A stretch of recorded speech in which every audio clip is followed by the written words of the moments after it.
辆小自行车，还有木枪，再买点乐器来。好啊，孙金同志，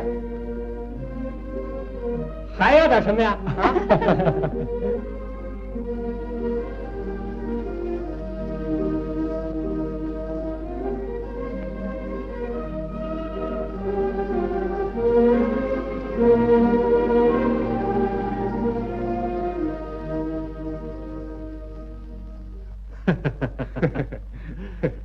你都参观过了啊？这个农庄可真太好了。嗯。哦，什么时候安装的？机械化作业班刚给安装上。啊，真是太好了。这的确是一个历史性的巨大变化。在你们这儿，我学到了很多东西。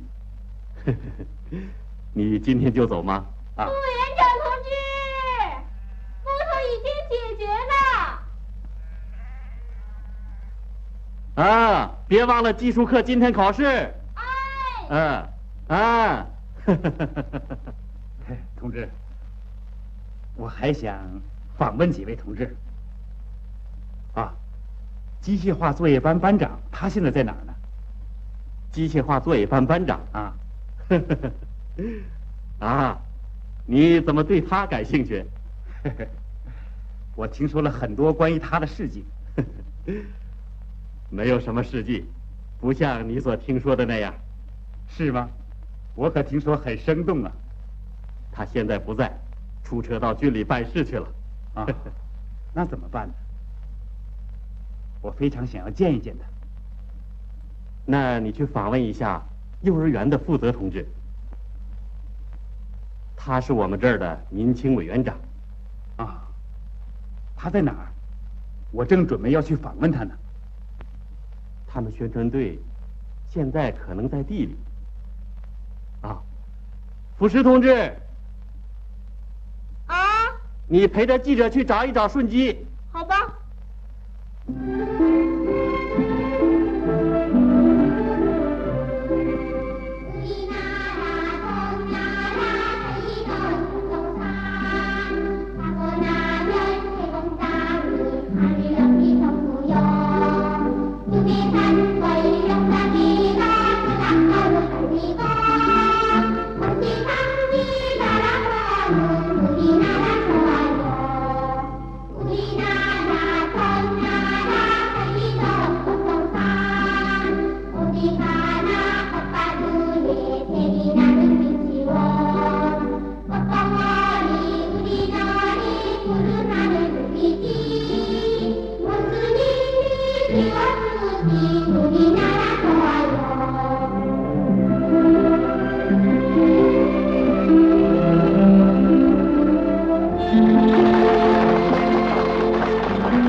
顺基同志，记者同志找你。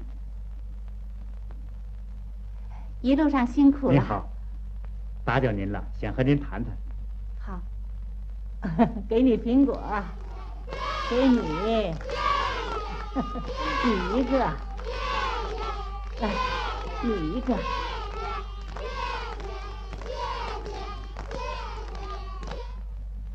他是个民青盟员，有一阶段闹过思想问题，可那是过去的事了。谢谢。那去玩吧。那么，你们是怎么帮助他的呢？记者同志，我看，一个人要相信自己的力量，还是非常重要的。是啊。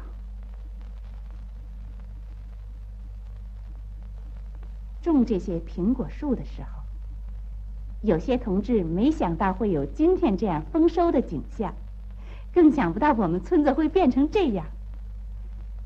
可是没有多久，正是他们自己的努力使这些实现了。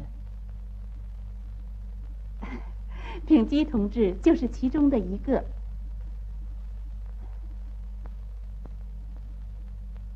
那时候，他就一心想离开这里，离开生他和养育他的村庄，所以他没有一天不是。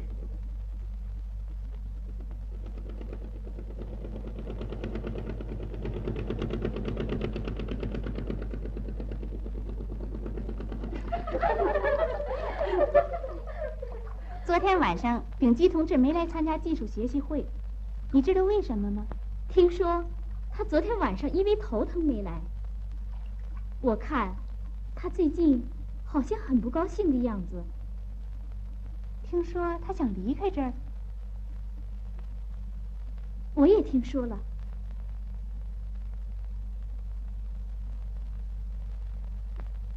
我们不能让他走，我们也有责任。咱们过去很少关心他，从思想上对他帮助也不够，应该找他谈谈。你说呢？是啊，他最近和组织的关系越来越远了。我看你得找他好好谈一谈。最近他也不好好学习，给他图书馆里工作也不爱干。咱们多动动脑筋，想法帮助他。嗯。哎呀！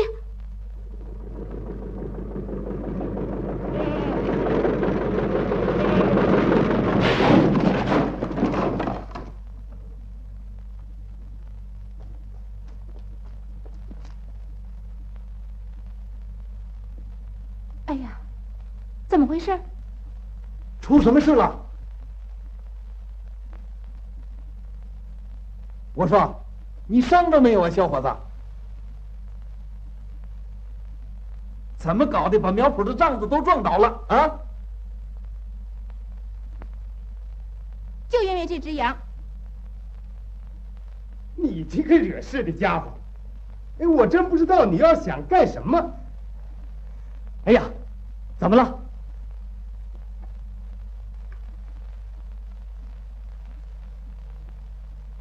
啊，不要紧的。不干自己的活，到处惹事。司机同志，你得好好教训教训他。哼，看你那样，还总要想开个拖拉机。你看，一只眼了。算了吧，为了这么点小事儿，你别垂头丧气的。你不开就别开嘛。我说的对不对呀？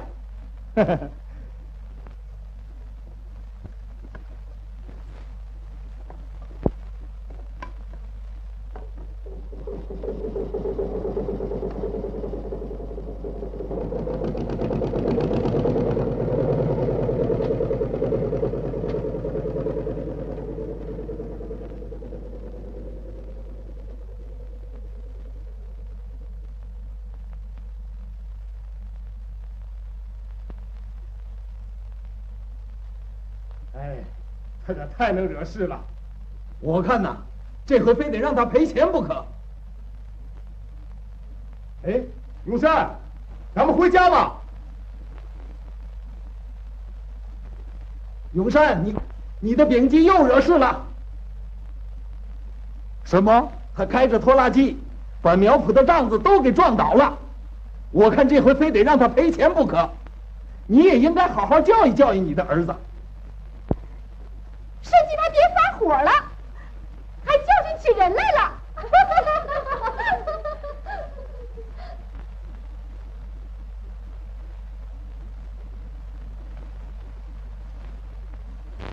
您看见田埂坏了，应该帮他。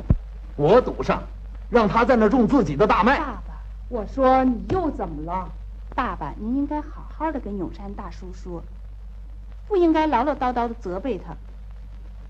得了，我又不是民情盟员，用不着你来管我。您不能这么说。我怎么说不用你管，你少来插嘴。您和他吵不能帮助他，刚才对丙基也是，应该耐心说服，让他自己认识他所犯的错误。可您净跟他嚷，您这样做很不好。你说什么？用不着你来多管闲事，嗯？哎，别喊了，人家还以为我们吵架呢。走，回屋去。你这个爱叨叨的嘴，叫我怎么说你呢？应当知道自己的毛病，你怎么好跟人家吵呢？怎么着？照你这么说，他把苗圃的帐子都给撞倒了，我再鼓励他，你就高兴了？啊？你给我进屋待着去！你呀，哼！嘿！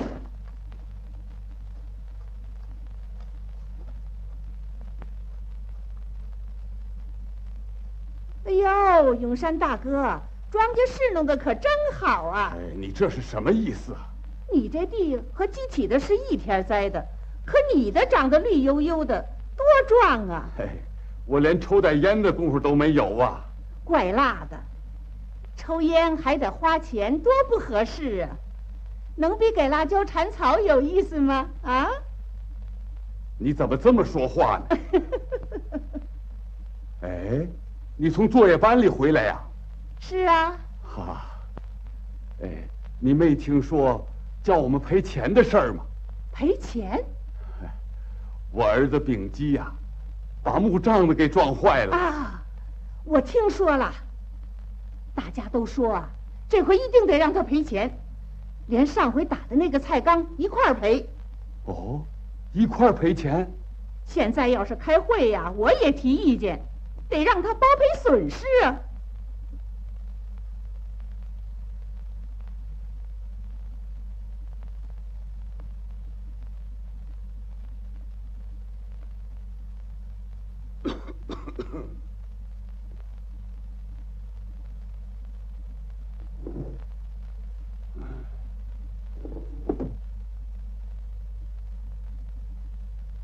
你还有脸在家里头坐着？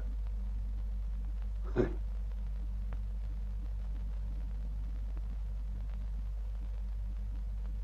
你呀，哼，到处给我惹祸！你开的哪门子拖拉机呀？赔吧！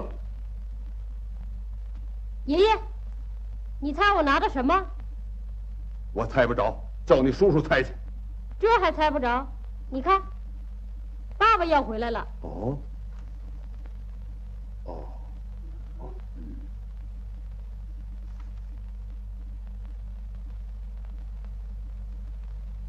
来，念念，快点，大声念念。我已复原，数日内回家。秉哲，电报从哪儿打来的？城里。哎，好极了！他一定是复员到工厂了啊！嗯，哦，你哥哥分配到工厂了？是啊，电报是从城里打来的。啊，成吉呀，咱们呐要到城里去住了。嗯，你每天都可以看电影儿。妈妈，妈，爸爸要回来了。什么？爸爸要回来了？嫂子，来电报了。哎，咱们呐要准备搬家了。这什么意思？我哥哥到工厂里去了。可叔叔，明天让你去开会。啊？明清开会？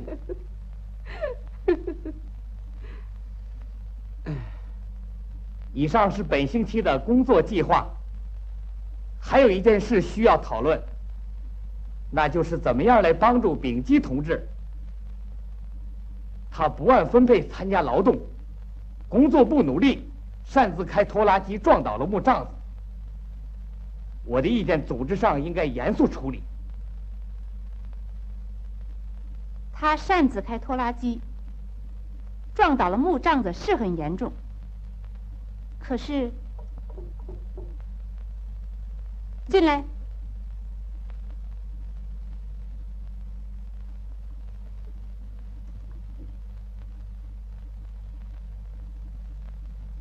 到隔壁等一下吧。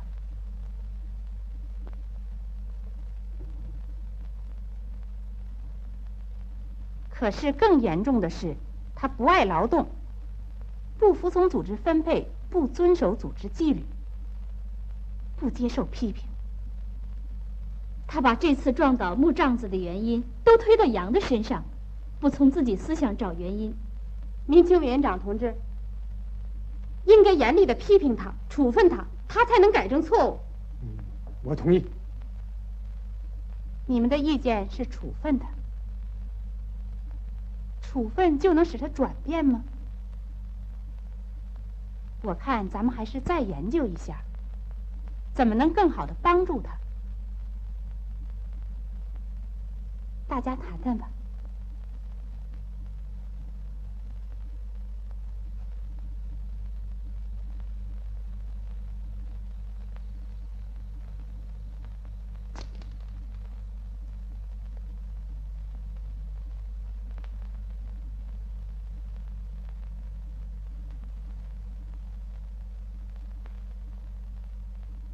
我们要热情的帮助他，不要对他冷淡。让他进来。哎，你同意吗？民青委员长同志，秉基同志，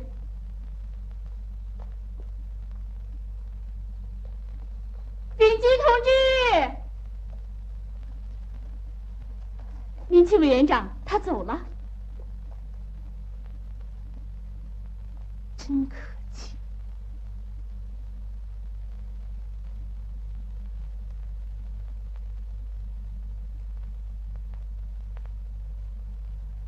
同志们，25个小分组里，已经有5个小分组除完了第1遍跑了。我们大家要加油干的。为了实现我们向党和首相表的决心，我们一定要分秒必争。水田要除5遍草，旱田要除3遍草。25个分组里，我们是第5名，这也不错了。这回1分组那个大胡子组长可落在后边了，我太痛快了。上次竞赛总结的时候，气得我都没吃下饭去。今天晚上我得吃2大碗面条，坐在组长跟前好好气气他。这个办法不错。成吉妈，成吉妈呢？成吉妈在这边地里除草呢。大娘，成吉爹回来了。什么？成吉爹？啊，真是回来了啊！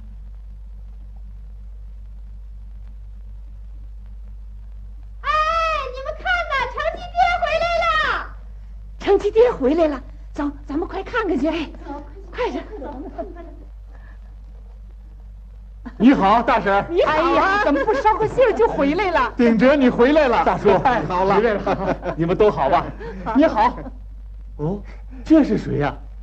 我是老朴家的小儿子，不认识啦？啊，长这么大了。哎，你在前方立了不少战功啊！啊，太好了。太好了！是啊，秉哲回来了，咱们村可又多一个壮劳力呀！快回家看看去吧，家里人都等着你呢。快回去吧，成吉妈该多高兴啊！啊，快回去吧，走吧，快回家吧。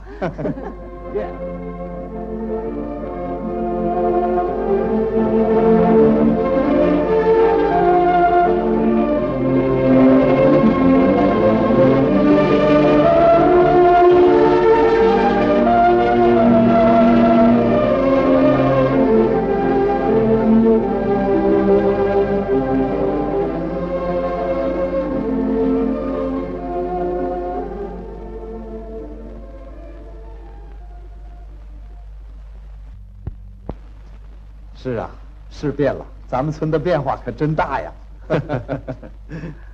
哎，你还没见着你爹吧？啊，他现在没在家，可能下地去了。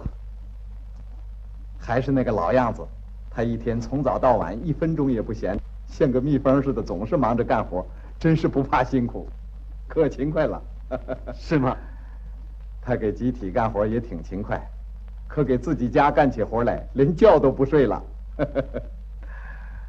好，晚上咱们有功夫再谈吧。哎哎。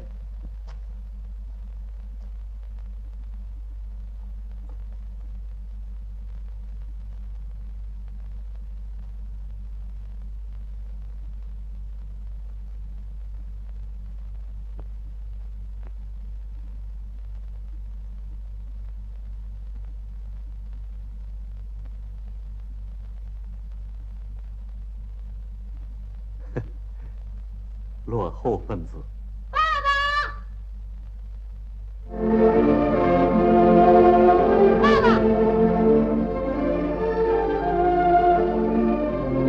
成吉，成吉，你都上学了？啊，啊，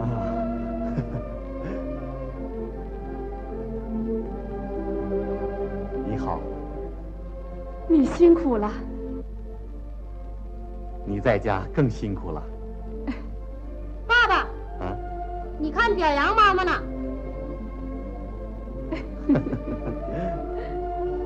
李凤女同志的事迹。什么同志？啊，不是，是李凤女妈妈的事迹。李凤女妈妈每天很早就去下地，她一天完成日工作量的3倍。啊？这是谁呀？你好。啊，顺基呀，长这么大了。他现在是民青委员长了。是吗？对不起，委员长同志。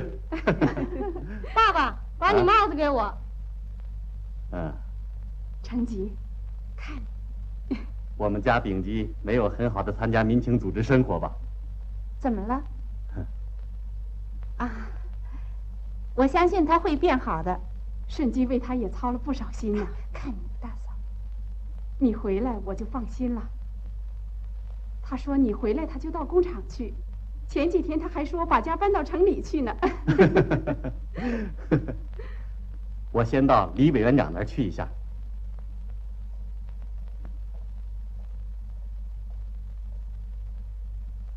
大嫂，你怎么不等秉哲大哥到家就跟他说了？我不说他也会知道，到时候还会说我瞒着他，生我的气呢。啊，看你说的。我最喜欢我叔叔。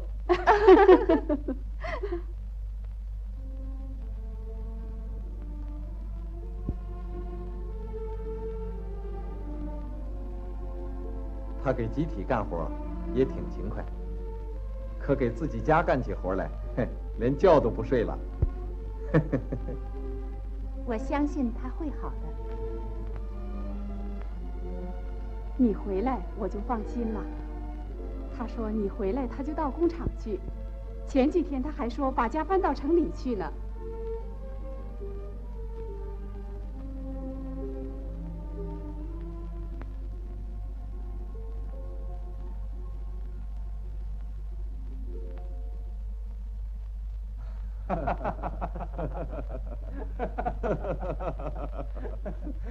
哎，好了，成吉呀，过来，叫爷爷好好看看。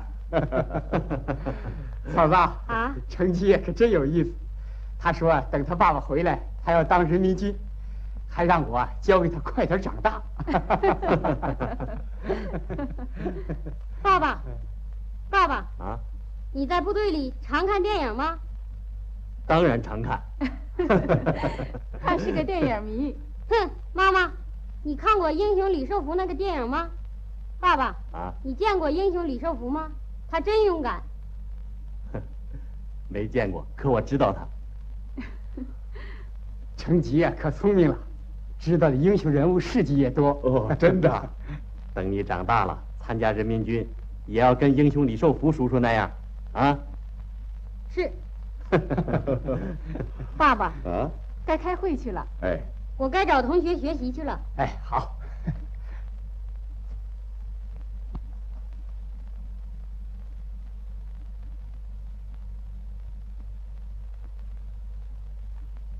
你怎么不去开会啊？啊，哥哥，咱们赶快搬到工厂里去吧。工厂？我一直等着你回来，我是这么想的。咱们全家也搬到城里去住。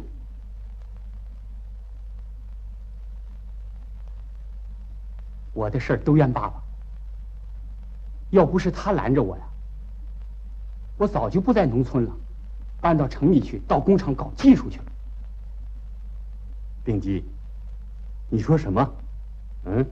我是说到工厂，我一定是一个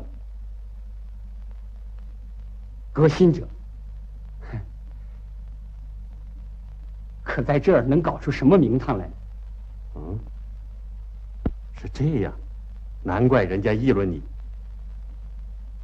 你工作是为了搞名堂，你好好想想，这是什么思想？丙基同志，开会了。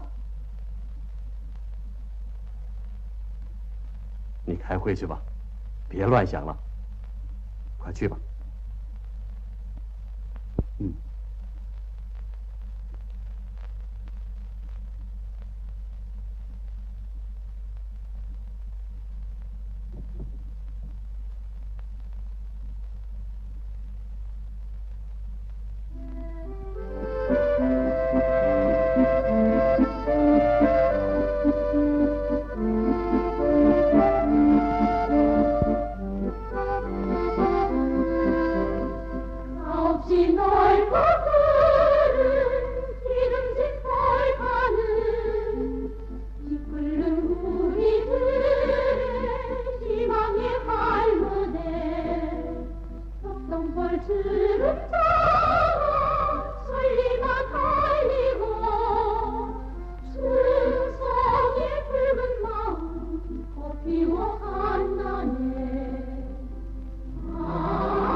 赶紧走了。丙基同志，丙基同志，我要的那本书你给我带来了吗？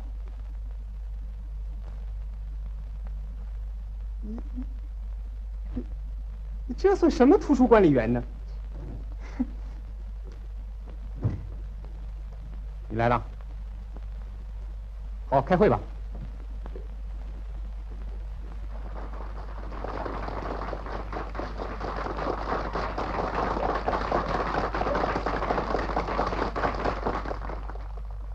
听说丙基他们校分组除草除的不干净，地里生了很多草，所以他们得分少，又落后了。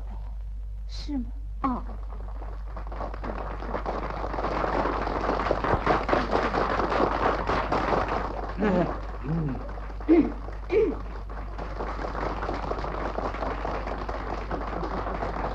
哎，又升旗又是我们的了，可真对不起了。别那么得意。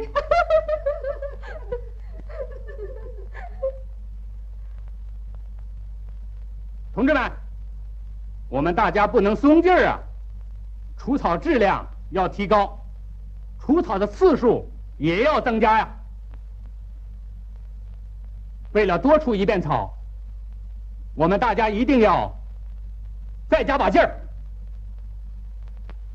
金日成首相在一次现场会议上曾经教导我们，要把兴修水利看作是技术革命的一部分，所以我们要找到水源，哪怕是多增加1滴水，也要用来灌溉我们的旱田。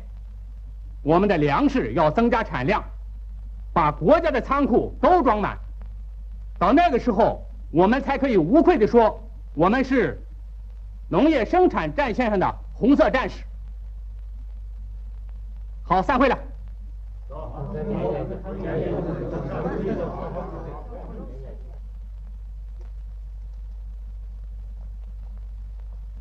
哎，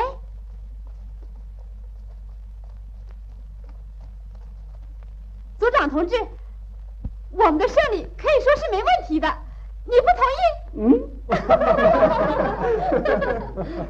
我说他大婶啊，这可真抱歉呐。你看看，你不羡慕吗？嗯，我看不见，我最近呐得了夜盲症了。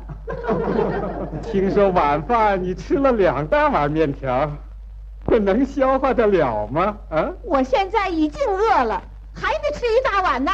啊，好家伙，他可真能逗乐子，就连你这大胡子都说不过他呀。我现在还不认输，你先别高兴。这点小事算什么？不算什么，还不是因为你们，咱们小分组才输的。哼，同志，你不觉得难为情吗？什么？行了，走吧，走。我们什么也不羡慕。嗯，对。爸爸。嗯。为什么别人总对叔叔有意见呢？啊？我不明白。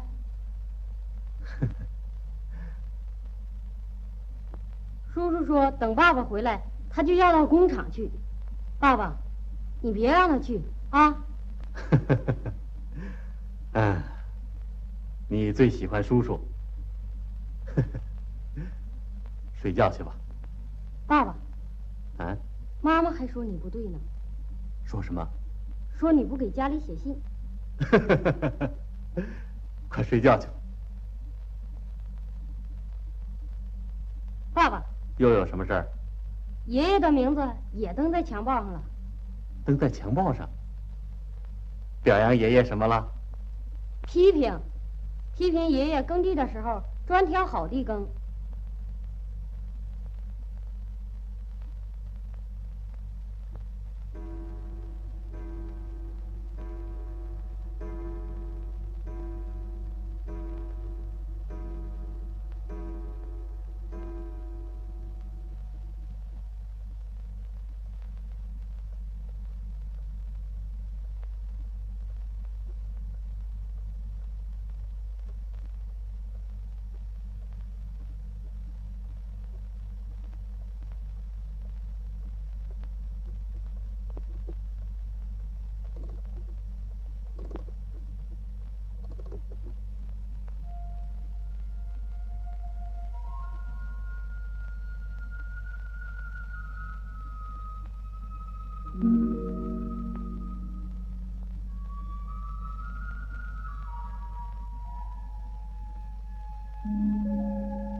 叔叔美花啊，你的眼睛往哪儿看呢？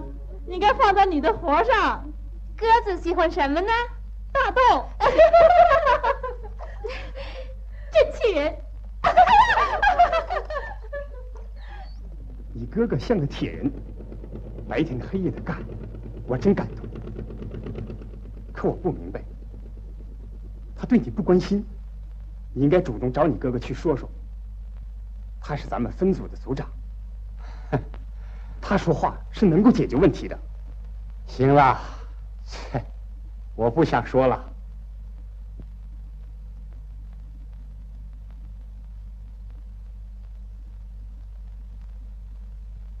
第1和第2分组已经开始在找地下水源了。同志们，如果地下水源能找到，首先可以灌溉那边20丁步的旱田，明年春天可以变成水田。这个计划，同志们怎么样？哎，这个计划不错。照你这么说，都变成稻田，那该多好啊！是啊，那就叫一举两得呀！啊！我看那边柳树底下可能有水源，挖挖看看。可以试试，就是。哎，眼下活这么忙，又那么大的工程，如果要是没有水，那不白耽误工了吗？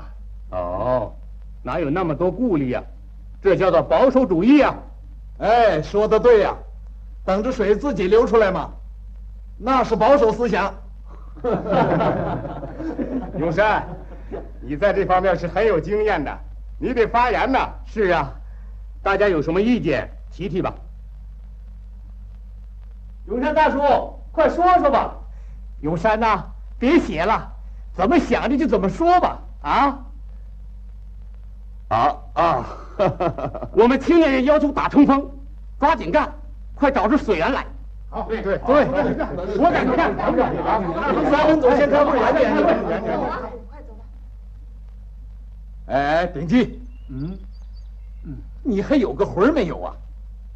现在是1天等于10天，看看你年轻力壮的，你还想怎么的？你白长这么大个个子了，真够呛。走吧。哎呀，什么时候才能懂事？现在咱们全村人都动员起来，投入了抗旱。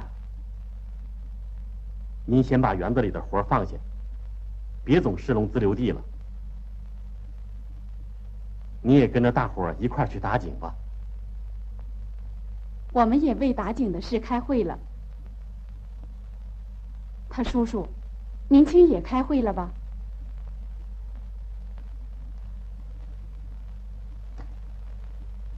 秉记，你要振作起来，好好干，起个带头作用，大家会改变对你的看法。你哥哥说的对，好好干活，让大伙好好看看咱们。我想你能够会变好的。为了执行首相的指示，建设我们新农村，咱们家应该起模范作用，不能落在后边叫人家议论。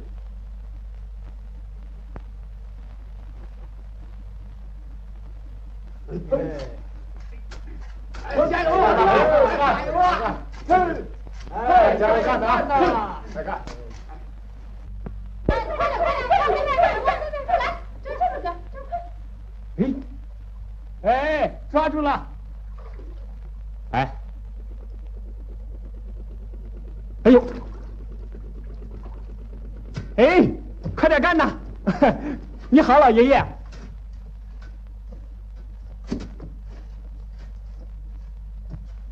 呵，你还来呀？怎么不在大树底下睡觉了？我从来就没看见你按时来过。哼，我怎么了？我就是休息了一会儿。我说，你没看见那边地里的庄稼都快旱死了吗？啊？怎么？现在是你到池塘里去抓鱼的时候吗？啊？你在我工作里也挑不出什么毛病来。什么？切，真讨厌。真够呛。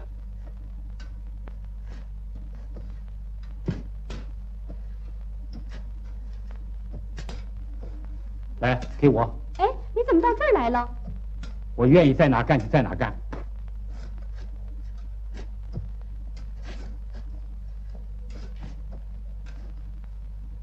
哎，大嫂。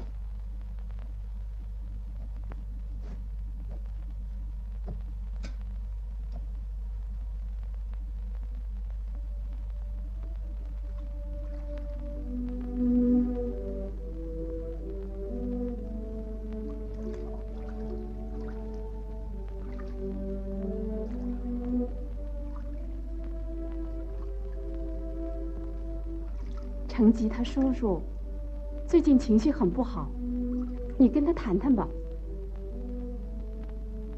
他想到城里去工作，你愿意让他去吗？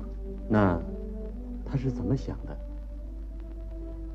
你回家以后，他的情绪更坏了，我怕他突然自己走了。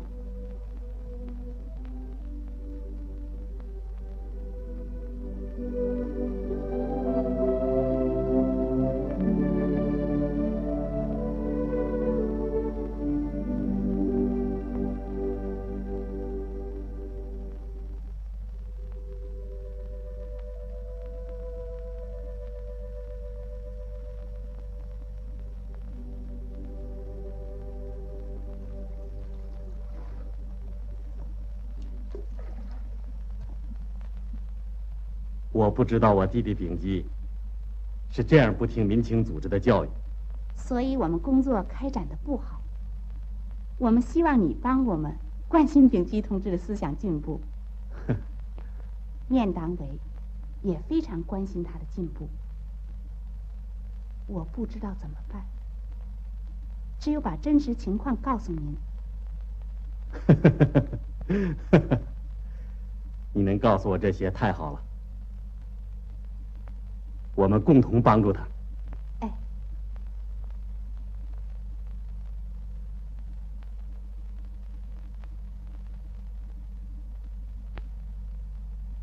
老人说你几句，你就顶撞他们。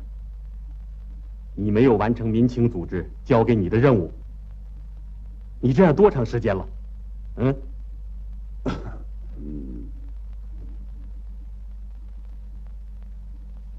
你不学习，也不愿意过民情的组织生活，你的思想长锈了。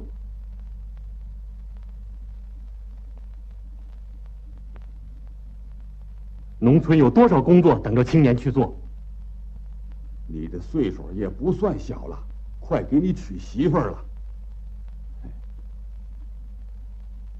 哎，也该听话了。行了，我已经不是个小孩子了。哥哥，你很少替我着想，我真没想到你是这样不关心我的前途。秉基，你不能这么说话呀！你哥哥还会挡着你的进步。你这种思想到哪儿都一样，就是叫你到工厂去，也不能成为一个好工人。看看，现在咱们全村男女老少黑天白夜的进行抗旱斗争，可你成天想着前途，你这思想太成问题了。你自己好好想想吧。你哥哥回来了，咱们都好好干活。咱们全家再没有操心的事儿了。他从小没有妈，就有个犟脾气。他要说个不字，谁说他也不听啊！哎，真叫人头疼啊！民情组织为他费了不少心。秉哲，我得跟你好好谈一谈。他在民情会上挨批评了，心里不痛快。你要是再批评他，还能受得了啊？他总是这样，怎么能行呢？您不能太惯着他了。唉，我是怕他受委屈呀。他就是有个犟脾气，所以我想，他愿意到哪儿去，就让他到哪儿去吧。唉，现在你回来了，他要到工厂里，能够找到工作，他就不会挨批评了，也就安下心来了嘛。就他这种思想，到哪儿都得挨批评。哼，慢慢的就会好了。你是参过军的人了。哎，你还记得你小时候吗？你以为你小时候？爸爸，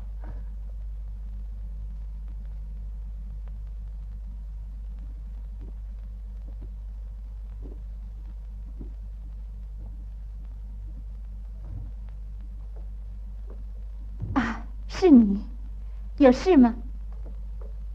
等我很久了吧？坐下。是啊，请你给我开个件信。啊，好，请坐。请你快点。你怎么这么忙呢？先坐下。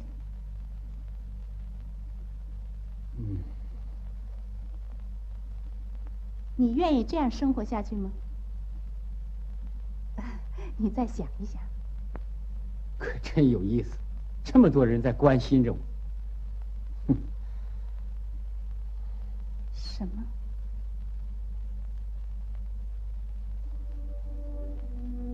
如果你真的要走，我们也不强留你。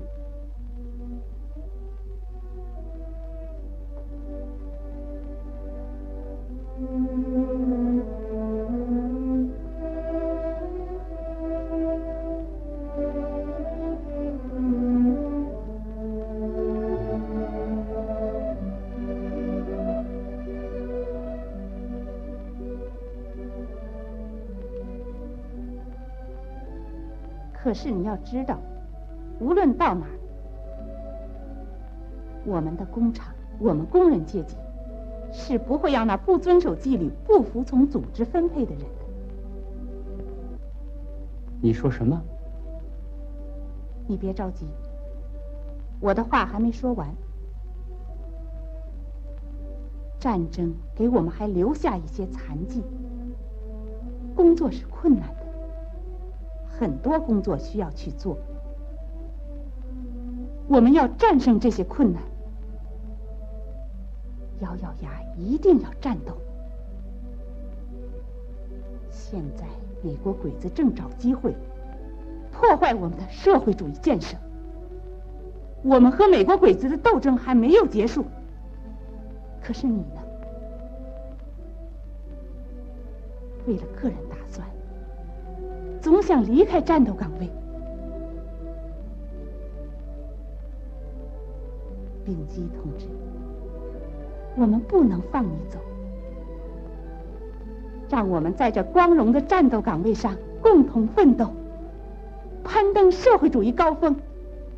我们朝鲜青年有革命热情，你觉得怎么样？丙基同志。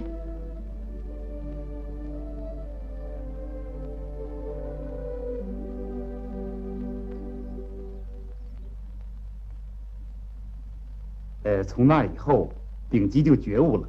他工作的很好吧？不是这样的。看来生活的道路是曲折的，人不能受到一次批评，听到一次劝告就改过来。我也是才认识这个道理。是，他也够固执的了。丙基同志在他的生活道路上，又碰到一个意外的问题。永山大叔正忙着给他张罗办婚事，衣服料钱，面条5毛钱，公共汽车2毛钱。爷爷啊？太大了。啊。哎，正合适啊。你看多大呀？哎，合适。看多好看呢！哎，快去吧。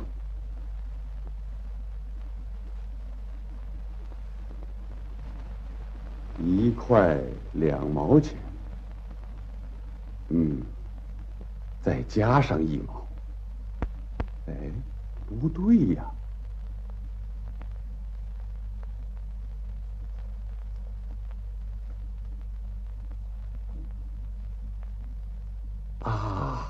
对了，我还喝了一杯酒呢。爷爷，你笑什么？啊，算对了。妈，哎呀，你看，怎么太大了，把喝酒的钱忘了算？让我看看。来，你看看。哦，那是给成吉爹买的衣服料，这是给他叔叔结婚穿的。真好啊！哎，对了，来，你看看，就是这个姑娘。是啊。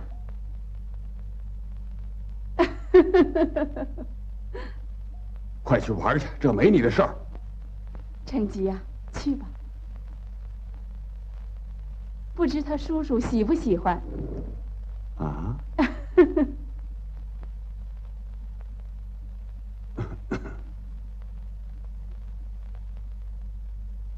他叔叔。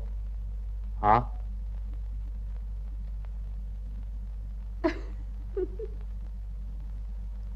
哎呀！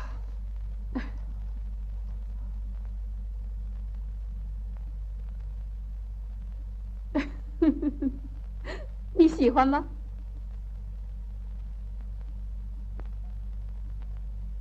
哎，一看越喜欢呐。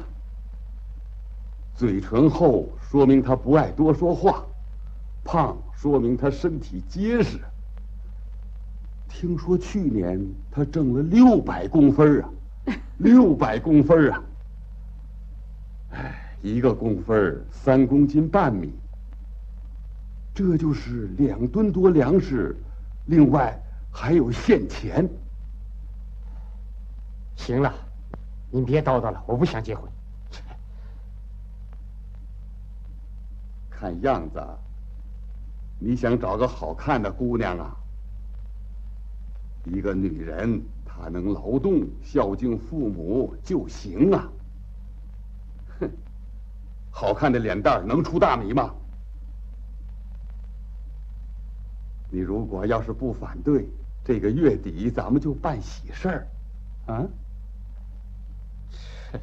我们快点把她娶过来，好挣工分啊！哎，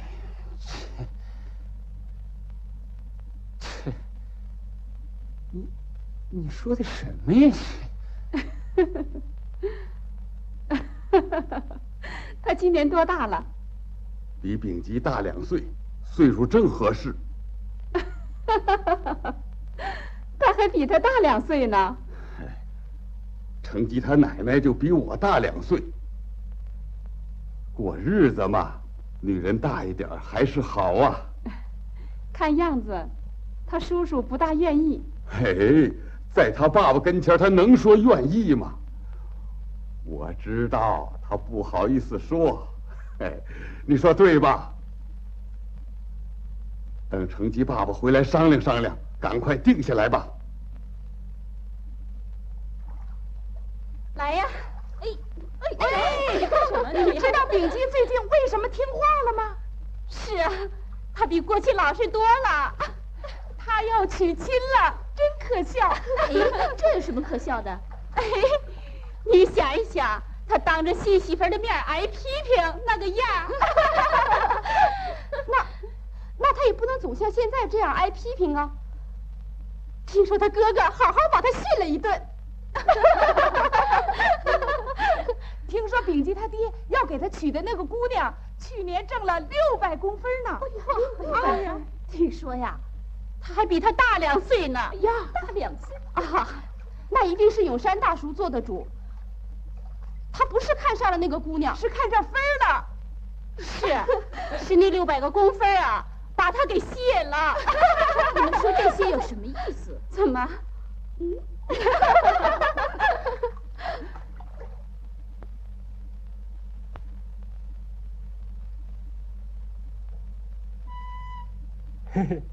你在这儿干什么呢？哦，要结婚了。啊，你别讨厌他啊。哼，我不爱听这些。我现在啊，就想劳动。哎，你还记得那个谁呀？就是到工厂劳动的那个。哦，是达善呐。对，就是他。我现在啊，就想找他去。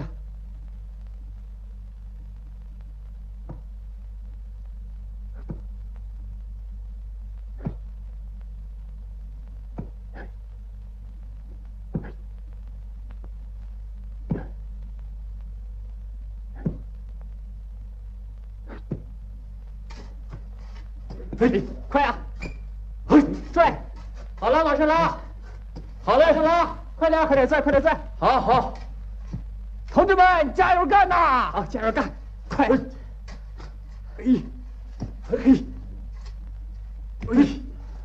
好，加油！快点，快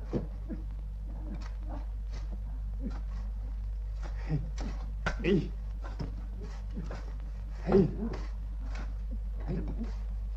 拽，往上，快点！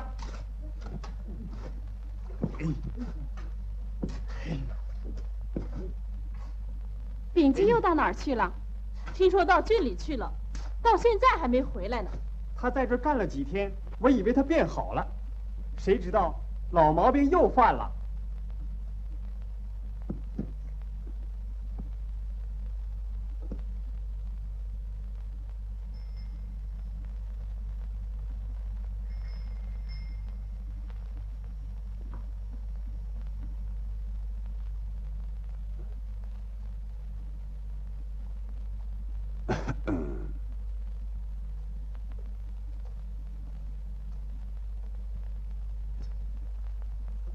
要下雨了，您上哪儿去？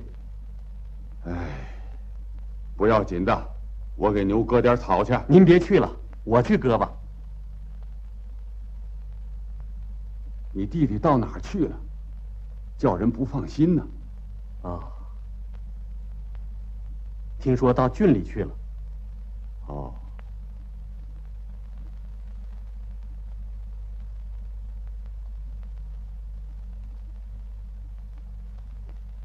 等他回来，你跟他谈谈，我想他会明白过来的。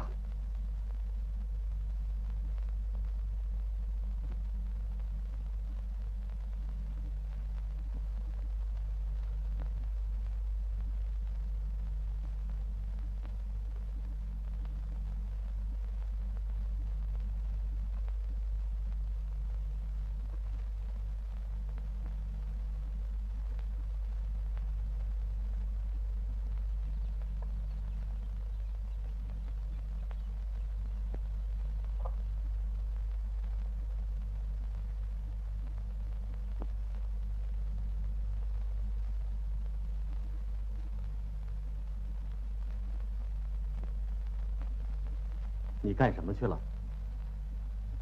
嗯，去办点事儿。办事儿？你走的时候怎么不说一声？爸爸为你挺不放心的。有什么不放心的？你说什么？有什么不放心的？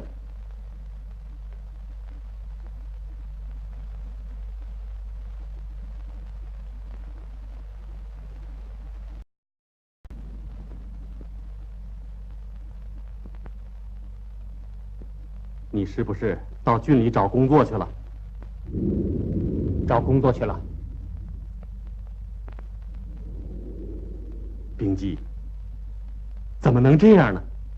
嗯，你到打井工地去看看，都在那儿忘我的劳动，除了你都参加了打井。我不愿意见那些人，你最好别管我的事儿。什么？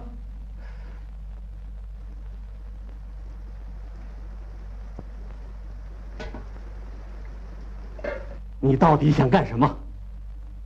哥哥，你不知道关心我，你为什么总留我在这儿呢？你知道大家怎么说我吗？我不愿意让我的青春浪费在这儿。什么？浪费青春？你再说一遍。哎呀，你们这是怎么了啊？我们打了3年仗，难道就是为了保护像你这样的人吗？让你这样的生活？你给我滚出去！你愿意我走我就走。他叔叔，嫂子，哎呀，真是的，他叔叔。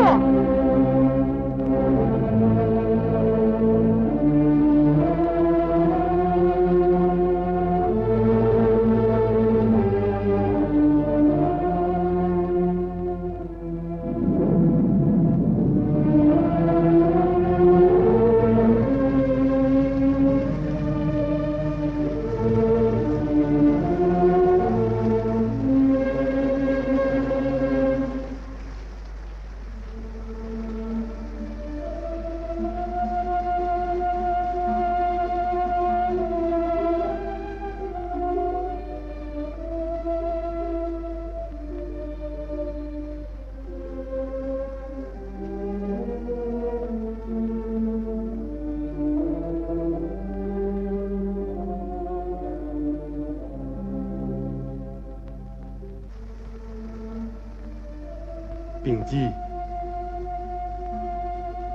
你不用管我了。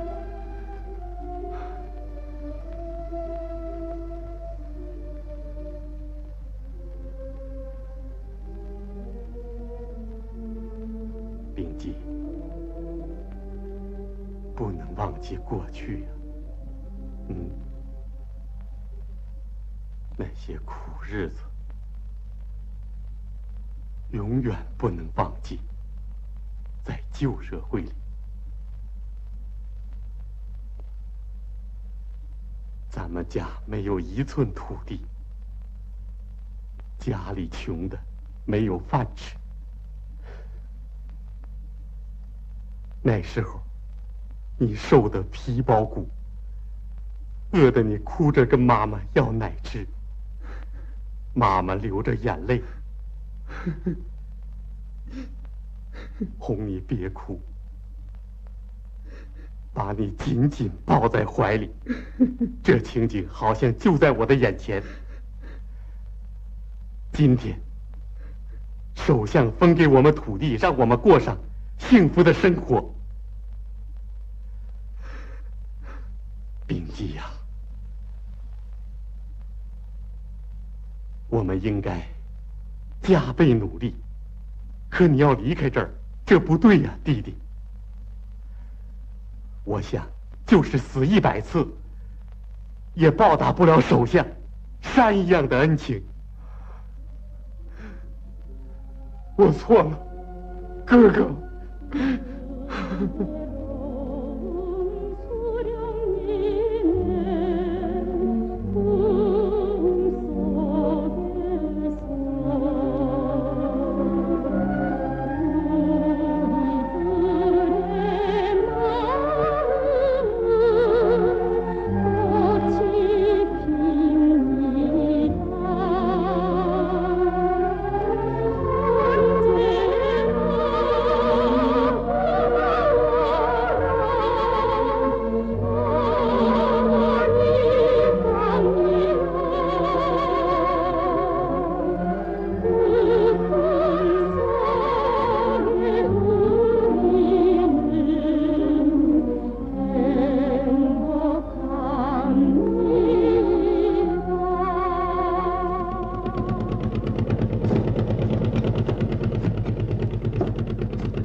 出水来！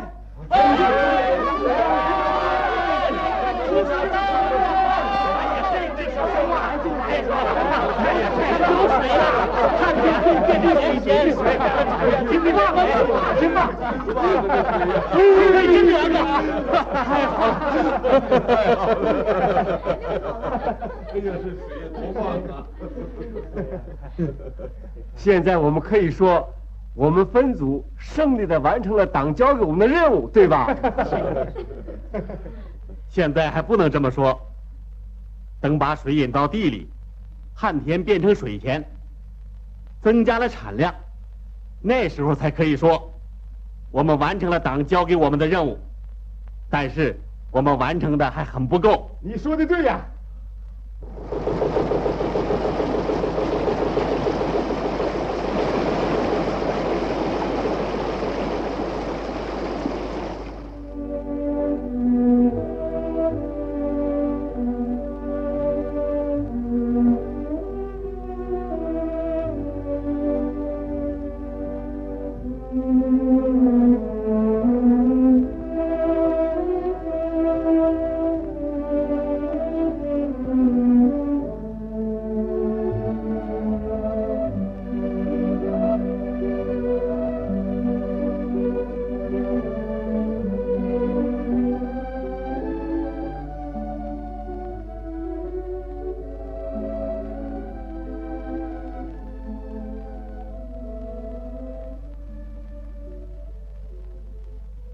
秉基同志，今天晚上民情开会，请你参加。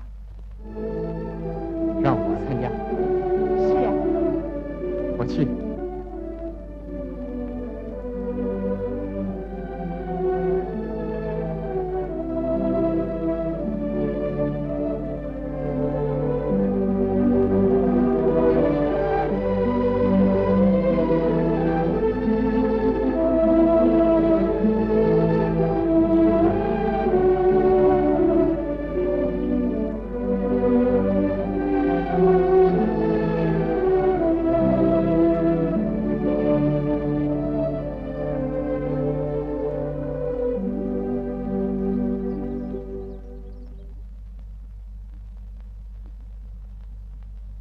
已经10年过去了，那时候我是多么高兴看到秉基同志的进步，那时候的情景，现在好像就在眼前。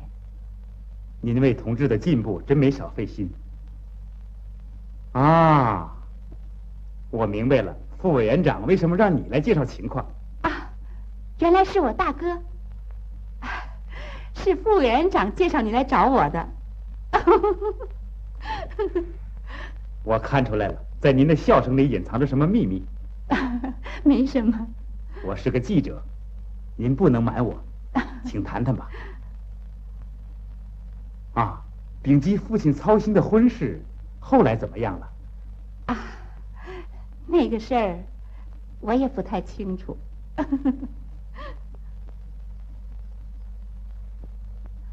那是他爸爸，您去找他谈谈吧。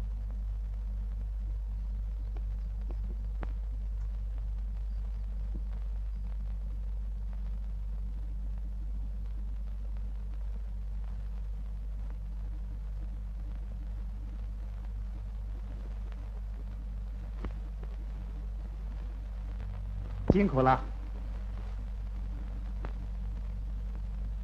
大爷，您忙什么呢？这还看不出来吗？我不明白。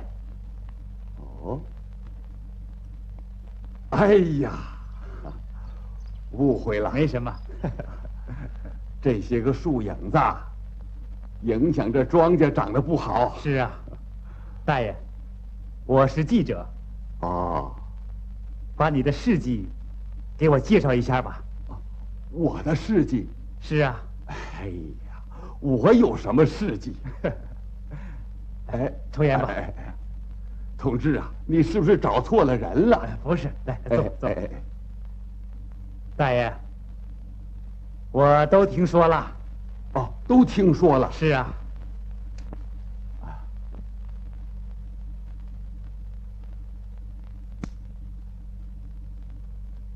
哦，哈哈哈哈哈！哎呀，他们都管我叫个人利己主义呀。哎，那是过去的事情了。现在一提起来，我还脸红呢。我跟你说实在的吧，利己主义我还有点儿啊。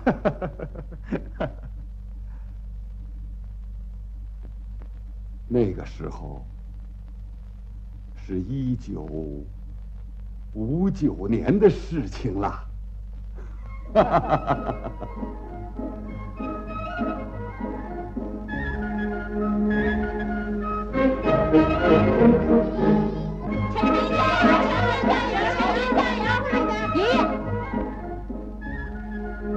快点！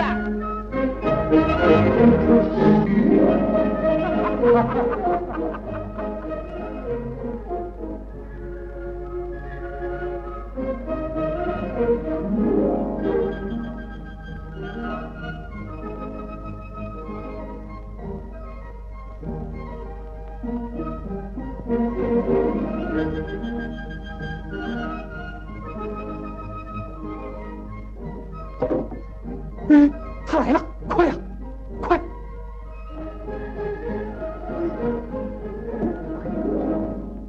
哎，你干什么呢？快来帮个忙啊！帮个忙？老大爷，您就帮我抬一抬吧。帮你抬一抬？哼，说的倒是好听啊。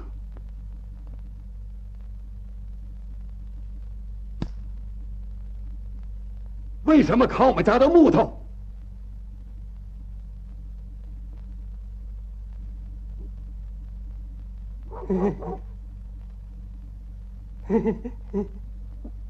谁许可的到我们这儿来拿东西？不是我，是分组长让我们来拿的。我们家的秉哲？是。哼，说谎。是这样。我们作业班的木头用光了，让我们来先借用一下。这是我们家的东西，我不借。马上都给我扛回来，快点！是。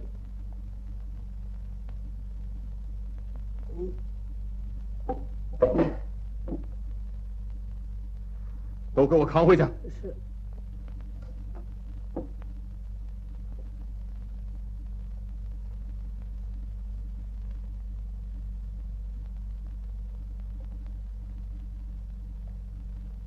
啊，爸爸，今天我们休息，到幼儿园劳动，给小朋友们坐滑梯和飞机。我不听你们这一套，像耗子吃盐一样，一天比一天的少啊！今天你们借，哼，下回啊我就得白搭，你知道吗？我为什么把这些木头藏在这儿啊？哼，哎，告诉你。公是公，私是私，你们不能把我的东西和公家的东西混在一块儿，你明白吗？以后我怎么去要啊？像我这样的老头子，怎么好意思去伸手找人家要东西啊？哼！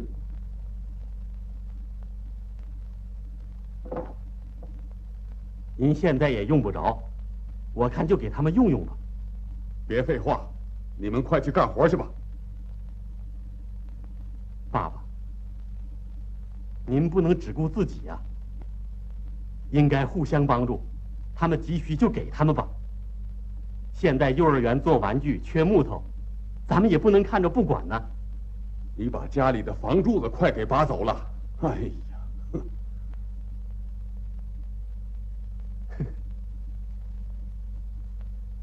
走吧。这个老人可不一般呢。哎，你们怎么空着手回来了？嗨，别提了，我差点挨了他一拳头啊！哦，怎么了？你看他那样。你说什么？你赶快给我放下！这是我家的木头，是谁让你们来拿的呀？啊！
我说永山呐，我听说昨天你把大猪卖了，哈哈，到今天还没给我钱呢。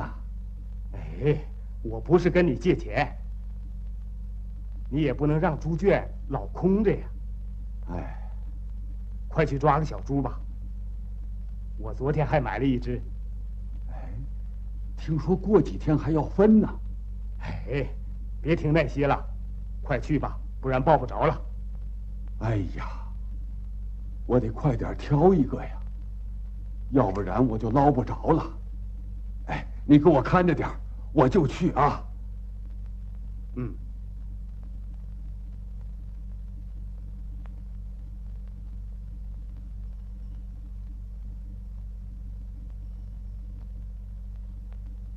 走。大叔。我爸爸到哪儿去了？他走了一会儿了，不知道他干什么去了。啊！我跟你说实话吧，秉哲，现在有不少人在背后议论你爸爸。听了群众的这些个议论，我觉得确实是有些个道理的。您应该多帮助他，大叔。我也跟他谈过几次了，你看看我这个人能憋得住吗？你是分组长，你爸爸不应该这样。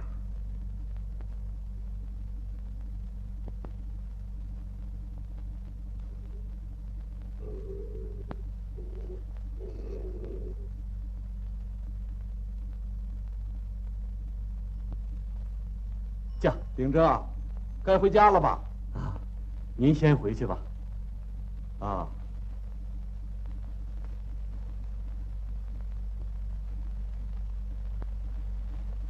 连一只都没有了。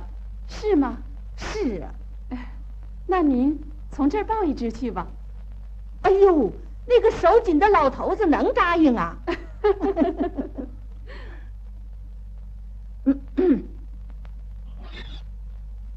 爸爸，牛在哪儿？秉哲在后边牵回来了。爸爸，哎呦，大哥呀，你怎么不给我捎一只来呢？没什么可说的，分给我一只吧。我好不容易才买到手的。哎呦，看你这个小气，我要定了。哼，你想的可倒好。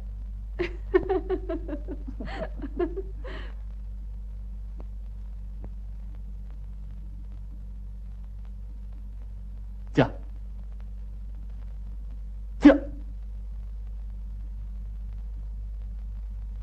歇会儿吧。你什么时候来的？刚来，给你送饭来了。你快吃吧。再干一会儿。啊，我来耕。你行吗？啊，行。在战争的时候，我学会了耕地。战争时候？啊。那时候，觉得夜特别短。啊，驾！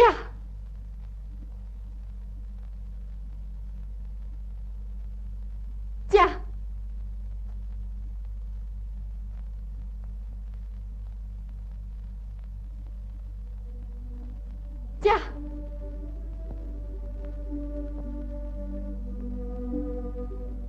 驾。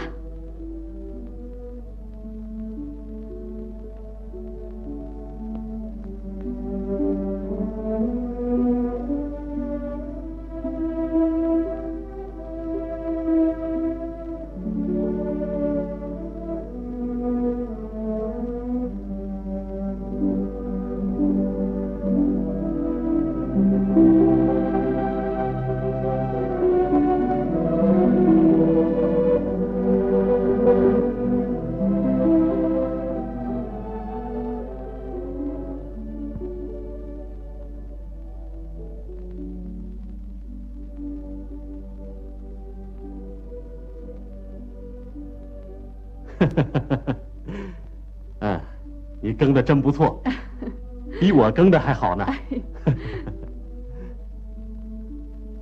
今天耕完了地，明天就可以下种子了。不是说后天下种子吗？我看这天要下雨，应该抓紧时间。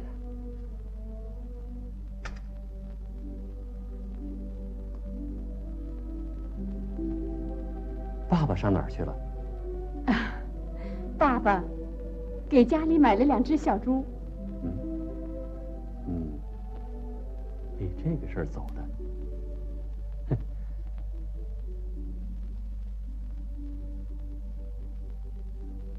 哎，你得帮助爸爸呀。老人有旧思想，都在议论他，咱们得帮助爸爸进步。是啊，我也知道爸爸有的时候做的不对，可我也没帮助他。你是个党员，我也是党员。入党的时候，我们宣过誓，为了保卫党，可以献出生命。现在连爸爸都帮助不过来，还算什么党员呢？我们一定想办法帮助爸爸克服旧思想，让他树立起工人阶级思想，和我们一块儿前进。对。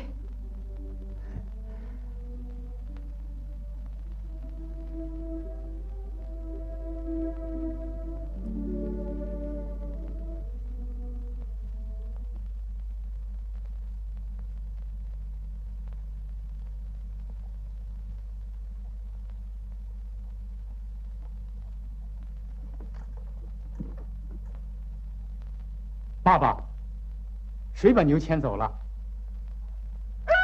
咱们的牛呢？别管了。第2作业班需要我去帮助，连人也去。什么时候拉沙子？下雨以前得把家里的仓房修好啊！哼，有脑子没有？撒种也很要紧呐，他们需要帮助嘛。自己家里活还这么多，还没干完呢，能帮助别人吗？我已经告诉你大哥了，别把牛借给这个，借给那个的，懂吗？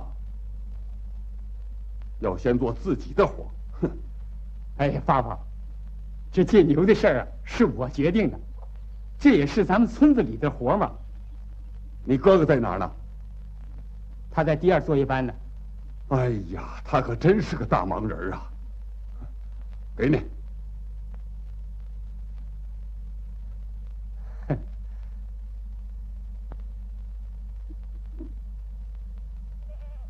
哎，成吉，咱们的牛在哪儿？爷爷不让我说。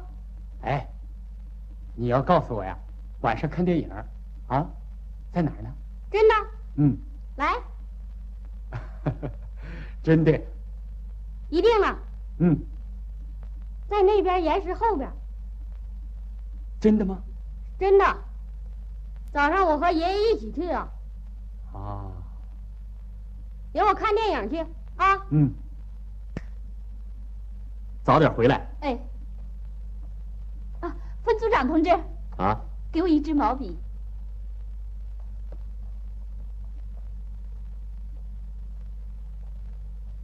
我说秉哲呀，你怎么不去干活啊？你没看这天马上就要下雨吗？这要是下了雨，把莲树都浇湿了，你说怎么能够把它晒干呢？爸爸，快回家吧。我要不提醒你，就得出大乱子。俗话说，小心没大错。以后什么事跟我商量商量。对了，爸爸，把咱们家的小猪崽儿给招娣大婶一口吧。什么小猪崽儿啊？哼，你怎么提起小猪崽儿的事儿了？那咱们家养一口就行了。我是个分组组长，你得给我留点面子。哼，瞧你说的。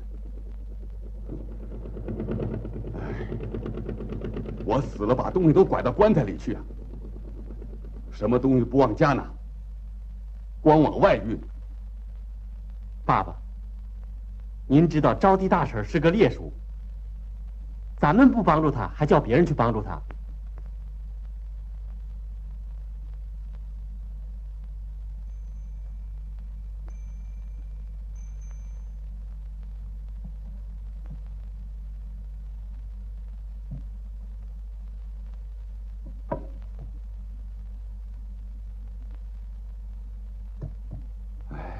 我给他哪个呢？这只也不错，嘴短还挺好的。哎呀，爸爸啊，您干什么？啊，来，你给他挑一个，你看哪只好啊？哦，我看都挺好。都挺好，嘿嘿。我看呢，还是这只白的好啊！您要往哪儿送？啊，给他招娣大婶送去。我去送吧。不了，我去吧。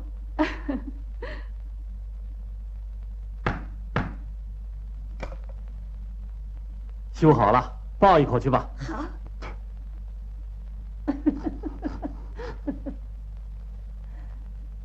哎呦，你太辛苦了，还给我送来了。大哥呀，你现在也变了。我变了，这是看我儿子的面子。谢谢吧，我一定把他养肥了。哼！快来，这块有个洞。这什么东西？这怎么了？就，哦，驾。顶级叔叔，快来呀！咦，哎，盐水打了，哎，快，跑了！哎，你们在干什么呢？顶级叔叔，你看这是什么东西？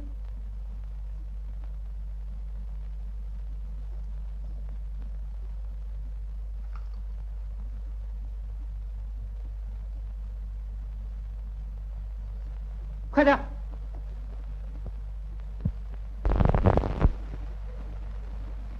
什么？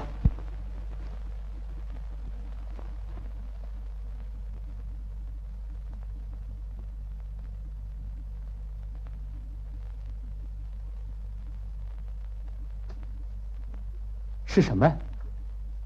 我看看。你看，是不是地照？嗯，像是地主的地租账。嗯，这一定是地主往南朝鲜逃跑的时候埋这儿的。像，这是什么？一定是账本儿。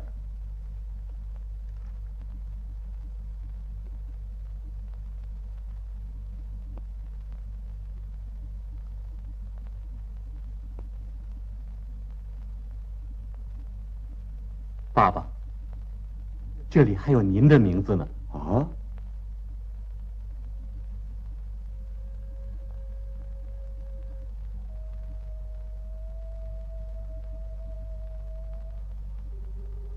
金永山，3块钱。今天我看到了这笔血泪账，我想到了你爷爷他在万恶的旧社会，让地主把血都吸干了，病在家里，连一副药都吃不起呀。临死以前，他一次一次地嘱咐我，他说我死了，你们好歹的把我埋了就算了，可千万别借债。你们要是找地主借债，就会家破人亡，祖祖辈辈还不清啊。可是我这做儿子的，不管怎么样，总得买口棺材，好好埋葬你爷爷。你爷爷在世的时候，我连点糖水没孝敬，我就向皇地主求了一天，才借了3块钱的。唉，做梦没想到，你爷爷说的对，就是这3块钱把你妈妈给逼死了。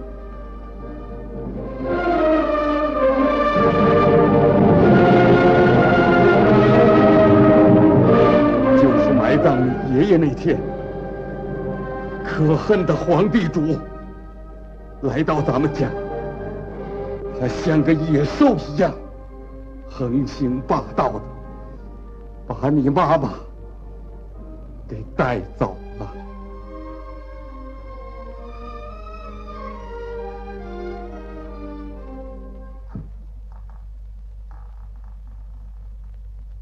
我死说活说的也不行，逼着你妈妈给他家干活，还他那3块钱的债。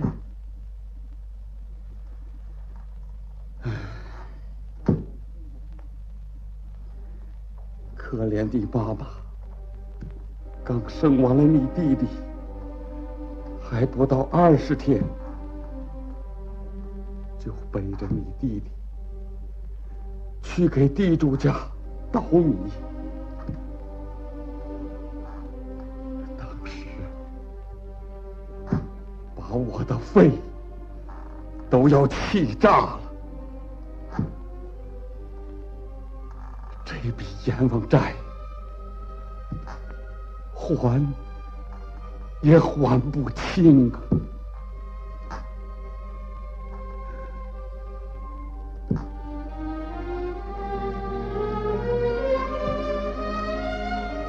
我眼看着你妈妈这样受苦受罪，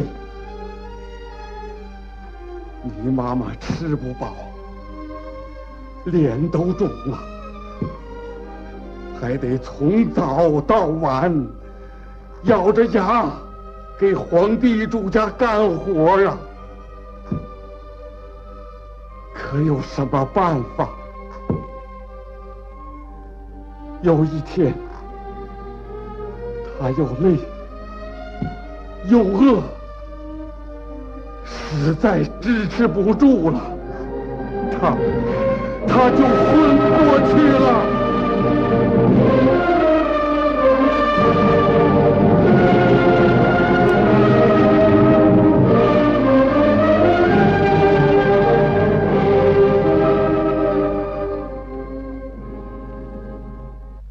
他倒下去，就再也没有起来。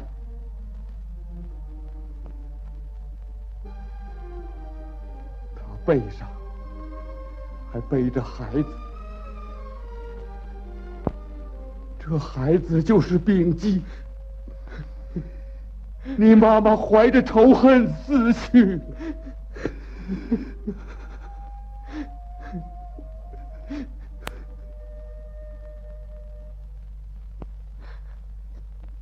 你太老实了，爸爸。你为什么让那个野兽活着？啊？你为什么不拿起斧子砍死那个地主？那个时候，咱没有权呢。万恶的地主，他叫穷人死就活不成。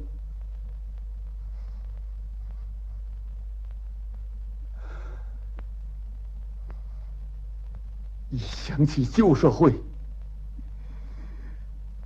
就像黑夜一样，我就……可是爸爸，您好像把过去都忘了，啊？我怎么能忘啊？要是没忘的话，怎么能是这样呢？您只管自己，都快变成自私自利的人了，你想这样做对吗？要像您这样生活的话，我们的国家会变成什么样？我过去有一阶段思想糊涂，一心想离开农村到工厂去。我一想到这些，我心里就很难过，觉得对不起党。爸爸，您应该多关心集体啊！要像您这样生活的话，怎么能够报仇呢？现在的阶级敌人还没有消灭光啊，爸爸。丙基说的对呀，祖国的南半部还被美国鬼子霸占着，那些可恨的地主还在欺压穷人，那儿的生活比过去还苦，要吃没吃的，要穿没穿的，不是妻离子散，就是家破人亡。有的母亲为了活下去，就像我母亲那样，背着孩子去给地主做工，可在路上被美国鬼子的汽车给活活压死。有些婴儿刚刚生下来，还没有吃上一口奶，就叫美国鬼子杀害了。多悲惨的情景啊！你想过这些没有？嗯，爸爸，这一切你不感到痛心吗？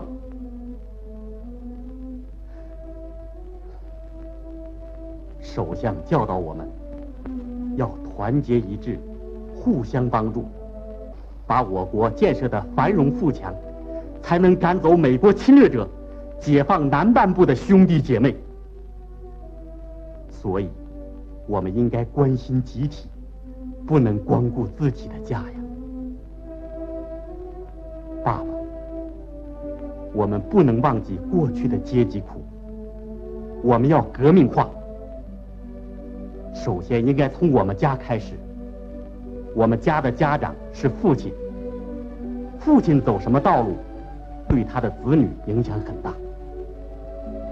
要是我们家不革命化，我这个分组组长怎么能领导大家共同前进呢？只有我国人民都过上好日子，才能有我们个人的幸福啊！爸爸，首相给了我们美好的社会主义村庄，我们应该让它像鲜花一样盛开。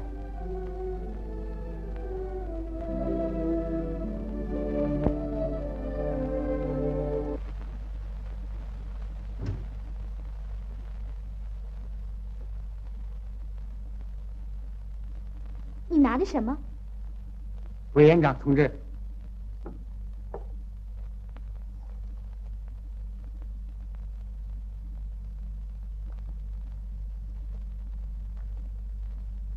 这是地主的变天账，这里面有我们父母的血泪史。现在我才懂得这是什么。我们不应该忘记过去的生活，我们要懂得今天应该更有意义的生活。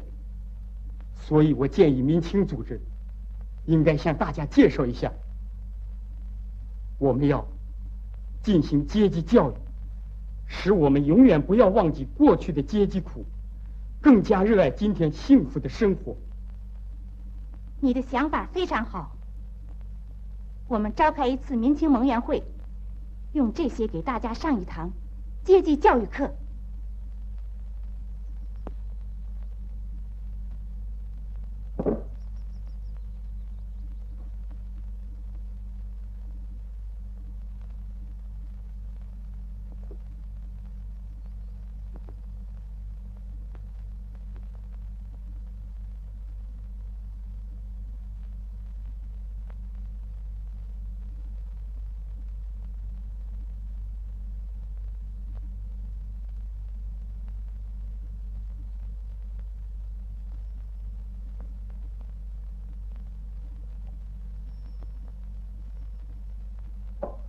再往上一点，这边给我把住啊！哎，好。哎，你们看呐，永山大哥把木头给送来了。你看，永山大叔来了。哦，哈，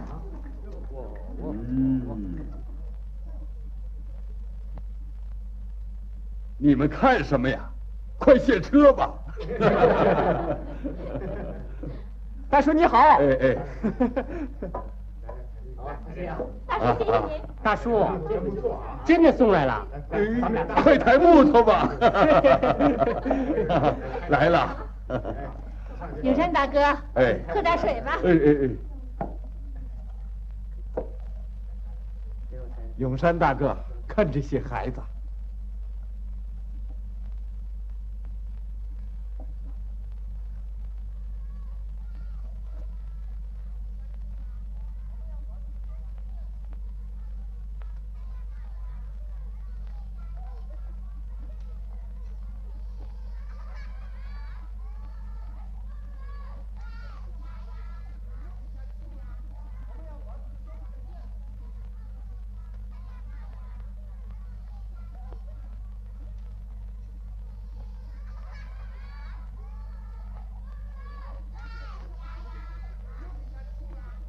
我已经完成任务了。你回来了啊！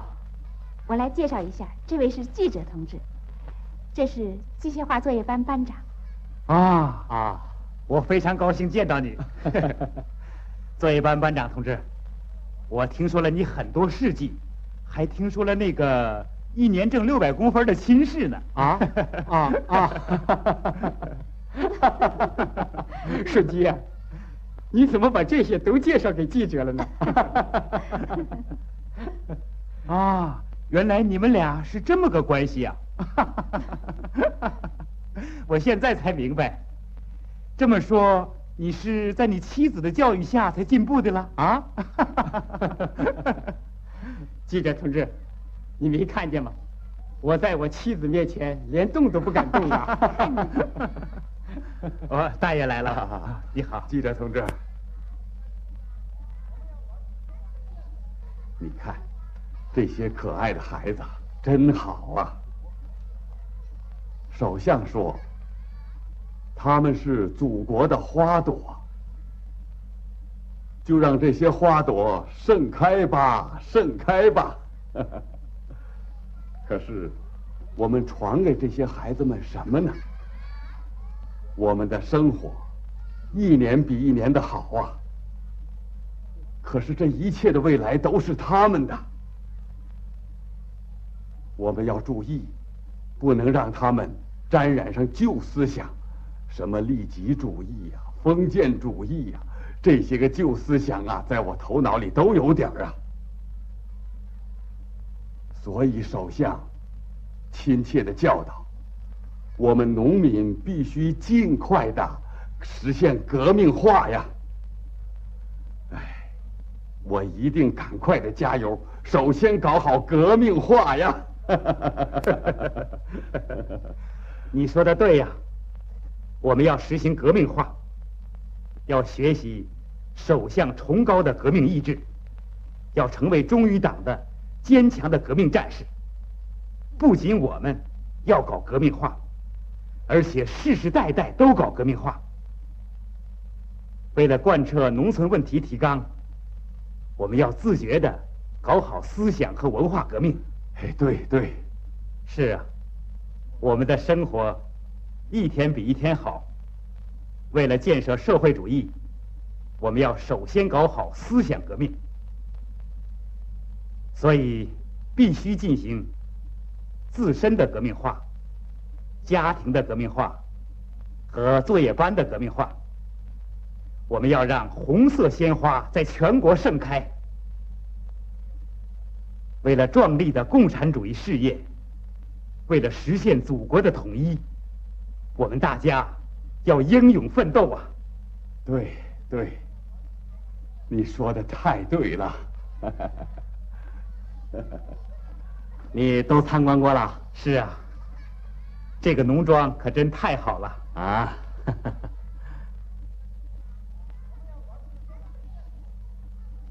你好，你好，咱们成绩来信了。哦，成绩来信了。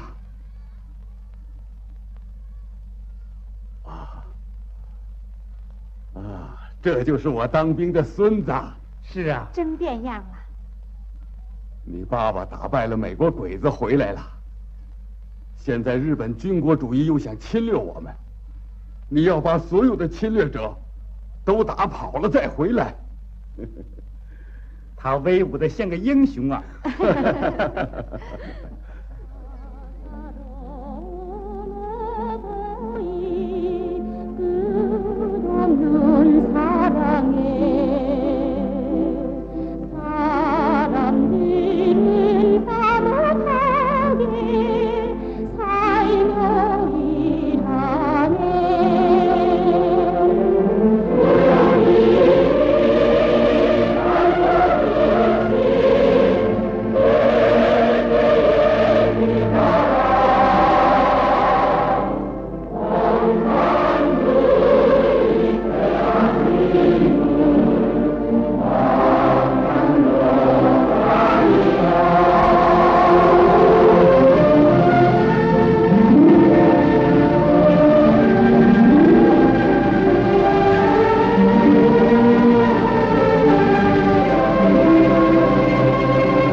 我们共同帮助他。哎，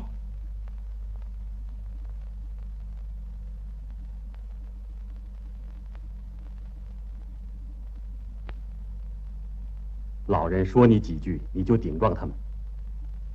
你没有完成民情组织交给你的任务，你这样多长时间了？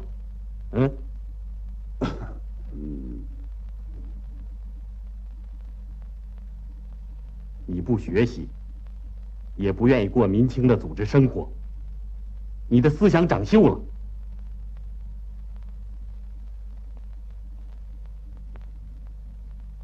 农村有多少工作等着青年去做？你的岁数也不算小了，快给你娶媳妇儿了。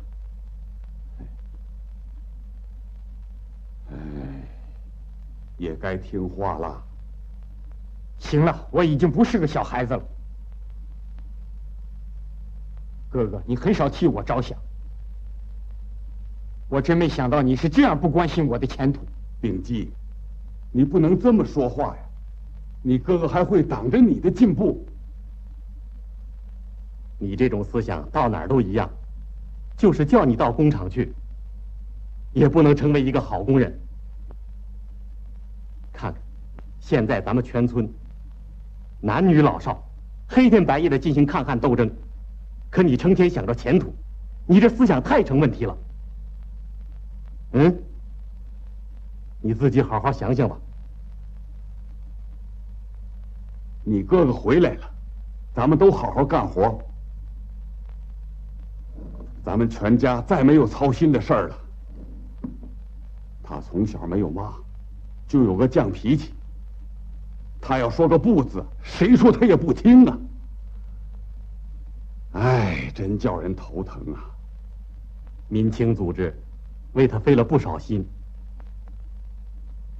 秉哲，我得跟你好好谈一谈。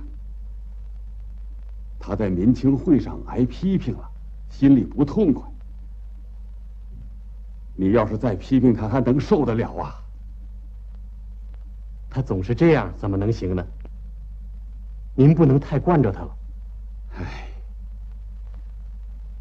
我是怕他受委屈呀。他就是有个犟脾气，所以我想，他愿意到哪儿去，就让他到哪儿去吧。唉，现在你回来了，他要到工厂里，能够找到工作，他就不会挨批评了，也就安下心来了嘛。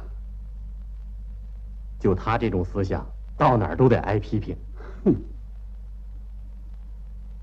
慢慢的就会好了。你是参过军的人了，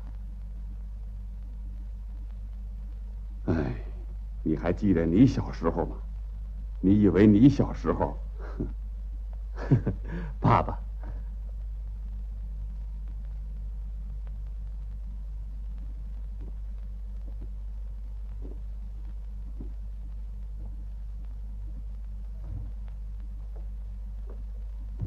是你，有事吗？等我很久了吧？坐下。是啊，请你给我开个件信。啊，好，请坐。请你快点。你怎么这么忙呢？先坐下。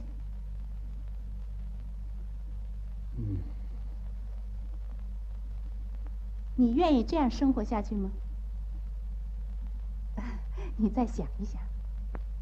可真有意思，这么多人在关心着我。哼。什么？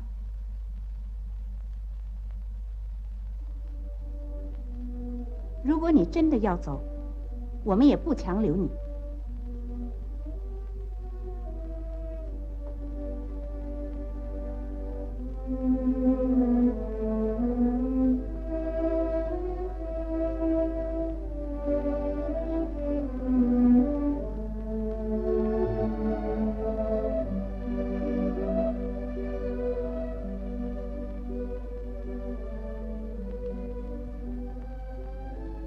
可是你要知道，无论到哪儿，我们的工厂，我们工人阶级，是不会让那不遵守纪律、不服从组织分配的人的。你说什么？你别着急，我的话还没说完。战争给我们还留下一些残疾，工作是困难的。很多工作需要去做，我们要战胜这些困难，咬咬牙一定要战斗。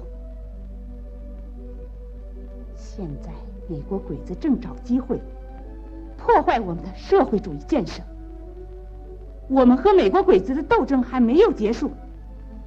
可是你呢？为了个人打算，总想离开战斗岗位。丙基同志，我们不能放你走，让我们在这光荣的战斗岗位上共同奋斗，攀登社会主义高峰。我们朝鲜青年有革命热情，你觉得怎么样？丙基同志。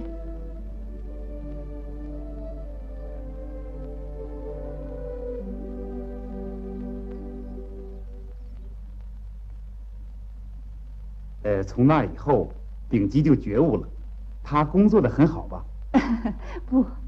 不是这样的。看来生活的道路是曲折的，人不能受到一次批评，听到一次劝告就改过来。我也是才认识这个道理。是，他也够固执的了。丙基同志在他的生活道路上，又碰到一个意外的问题。永山大叔正忙着给他张罗办婚事，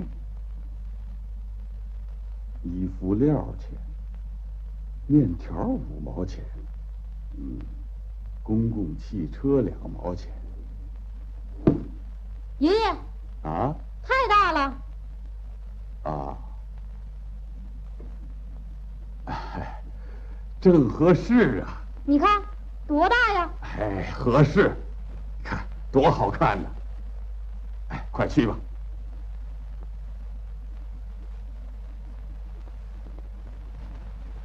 1块2毛钱，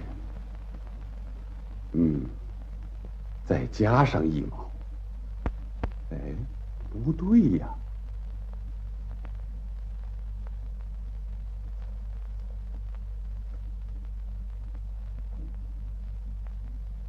啊，对了，我还喝了1杯酒呢。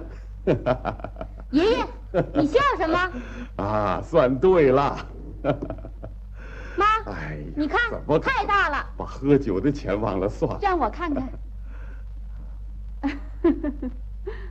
来，你看看。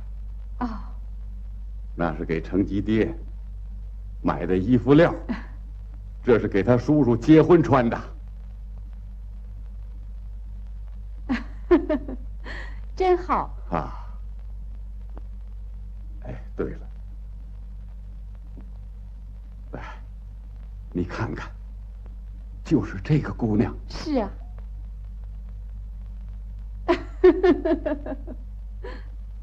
快去玩去，这没你的事儿。陈吉呀，去吧。不知他叔叔喜不喜欢？啊？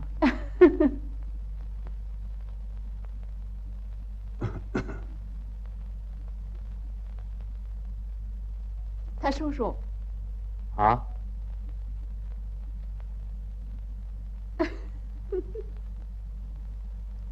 哎呀！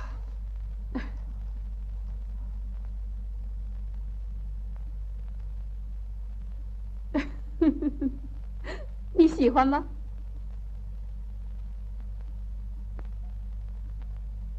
哎，一看越喜欢呐。嘴唇厚说明他不爱多说话，胖说明他身体结实。听说去年他挣了600公分啊，600公分啊！哎，1公分3公斤半米，这就是2吨多粮食，另外还有现钱。行了，您别叨叨了，我不想结婚。看样子，你想找个好看的姑娘啊？一个女人，她能劳动、孝敬父母就行啊。哼，好看的脸蛋能出大米吗？你如果要是不反对，这个月底咱们就办喜事儿，啊？我们快点把她娶过来，好挣工分啊！哎，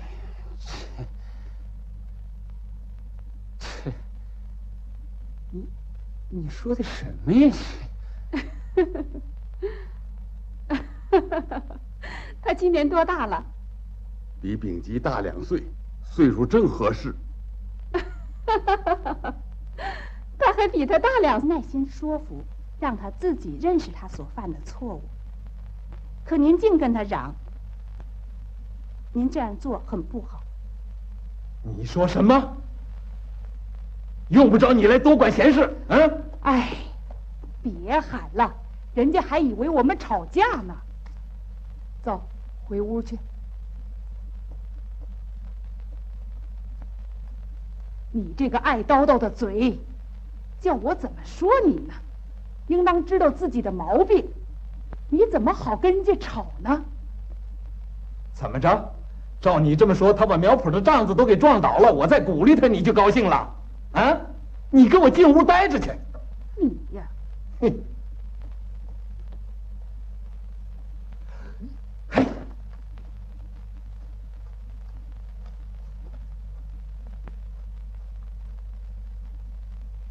哎呦，永山大哥，庄稼是弄得可真好啊！哎，你这是什么意思啊？你这地和集体的是一天栽的，可你的长得绿油油的，多壮啊！嘿，我连抽袋烟的功夫都没有啊！怪辣的，抽烟还得花钱，多不合适啊！能比给辣椒铲草有意思吗？啊？你怎么这么说话呢？哎，你从作业班里回来呀？是啊。哈，哎，你没听说叫我们赔钱的事儿吗？赔钱？我儿子丙基呀，把木杖子给撞坏了。啊，我听说了。大家都说啊，这回一定得让他赔钱，连上回打的那个菜缸一块儿赔。哦，一块儿赔钱？现在要是开会呀，我也提意见，得让他包赔损失啊。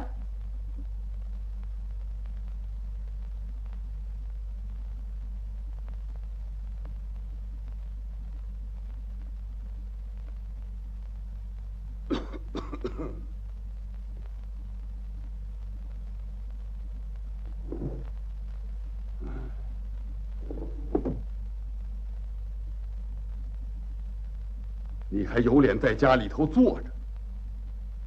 哼！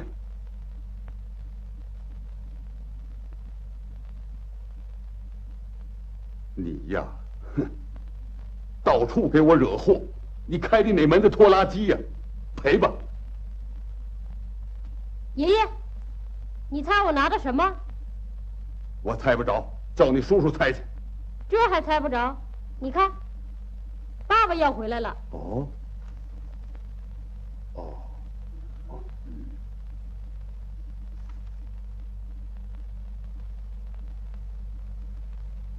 来，念念，快点，大声念念。我已复原，数日内回家。秉哲。电报从哪儿打来的？城里。哎，好极了！他一定是复原到工厂了啊！嗯，哦，你哥哥分配到工厂了？是啊，电报是从城里打来的。成吉呀，咱们呐要到城里去住了。嗯，你每天都可以看电影。妈妈，爸爸要回来了。什么？爸爸要回来了？嫂子，来电报了。哎，咱们呐要准备搬家了。这什么意思？我哥哥到工厂里去了。可叔叔，明天让你去开会。啊？明清开会？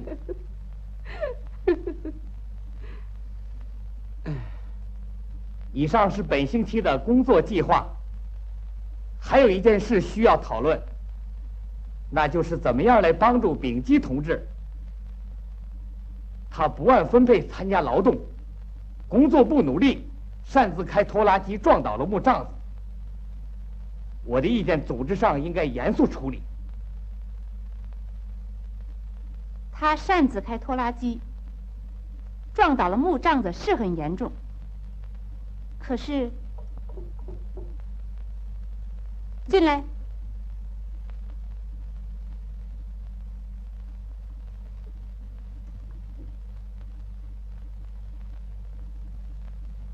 到隔壁等一下吧。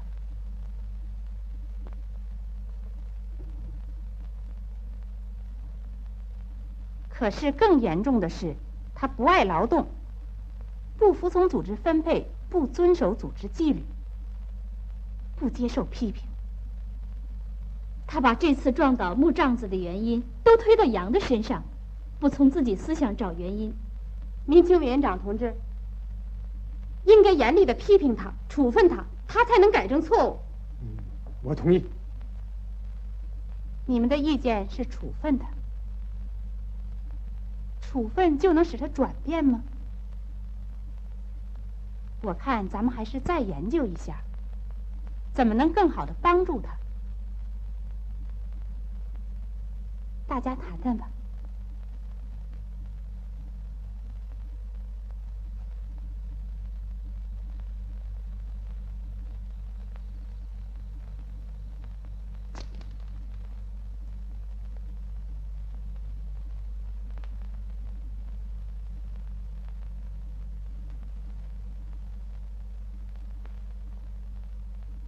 我们要热情地帮助他，不要对他冷淡。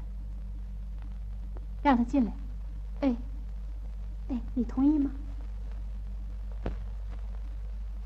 民情园长同志，秉基同志，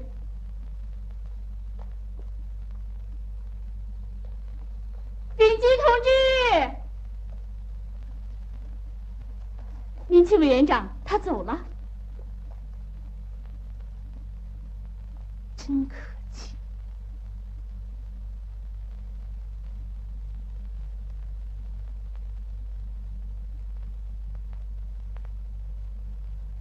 同志们，25个小分组里，已经有5个小分组除完了第1遍考了。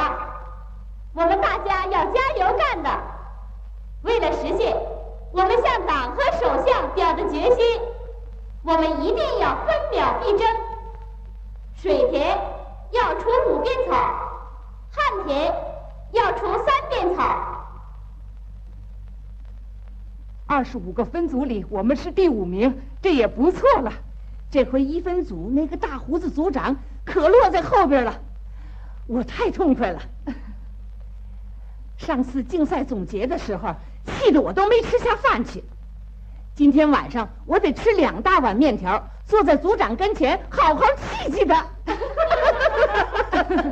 这个办法不错。成绩妈，成绩妈呢？成绩妈在这边地里除草呢。大娘，成绩爹回来了。什么？成绩爹？啊，真是回来了啊！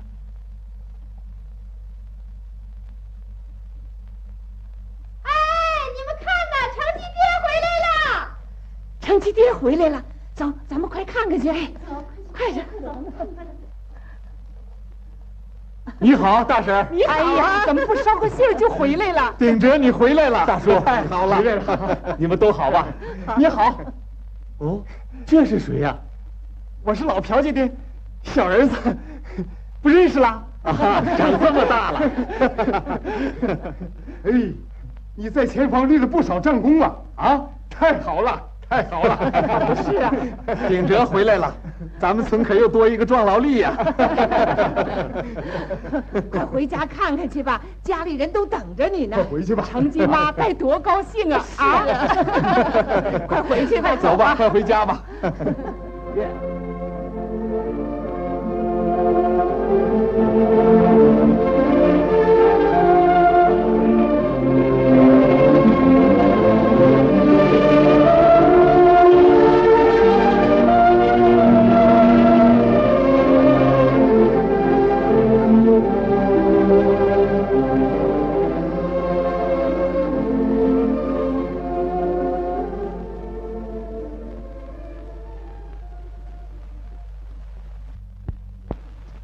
是啊，是变了，咱们村的变化可真大呀！哎，你还没见着你爹吧？啊，他现在没在家，可能下地去了。还是那个老样子，他一天从早到晚1分钟也不闲，像个蜜蜂似的，总是忙着干活，真是不怕辛苦，可勤快了。是吗？他给集体干活也挺勤快，可给自己家干起活来，连觉都不睡了。好，晚上咱们有功夫再谈吧。哎哎。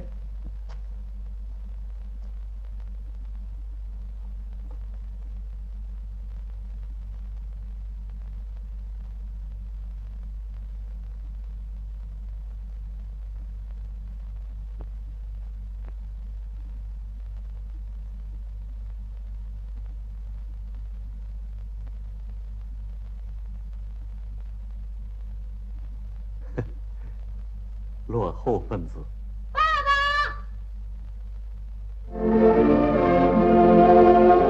爸，成吉，成吉，你都上学了？我们什么也不羡慕。嗯，对。爸爸。嗯。为什么别人总对叔叔有意见呢？啊？我不明白。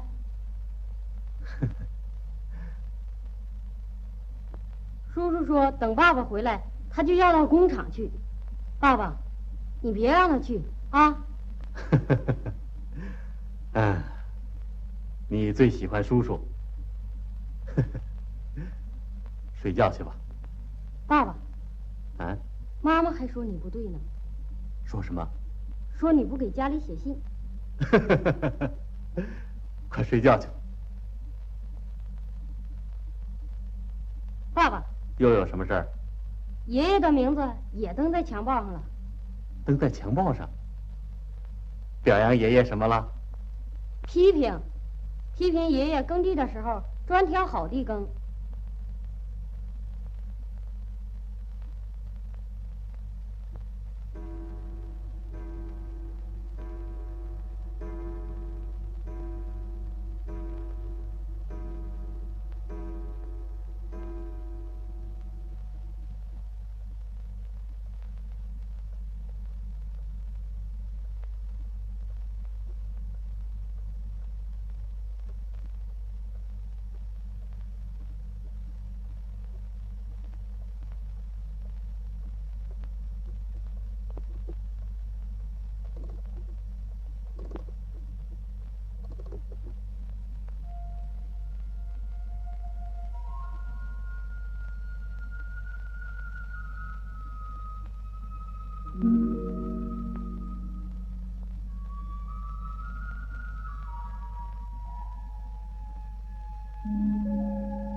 应该放在你的活上。鸽子喜欢什么呢？大豆。真气人。你哥哥像个铁人，白天黑夜的干，我真感动。可我不明白，他对你不关心，你应该主动找你哥哥去说说。他是咱们分组的组长，他说话是能够解决问题的。行了，切，我不想说了。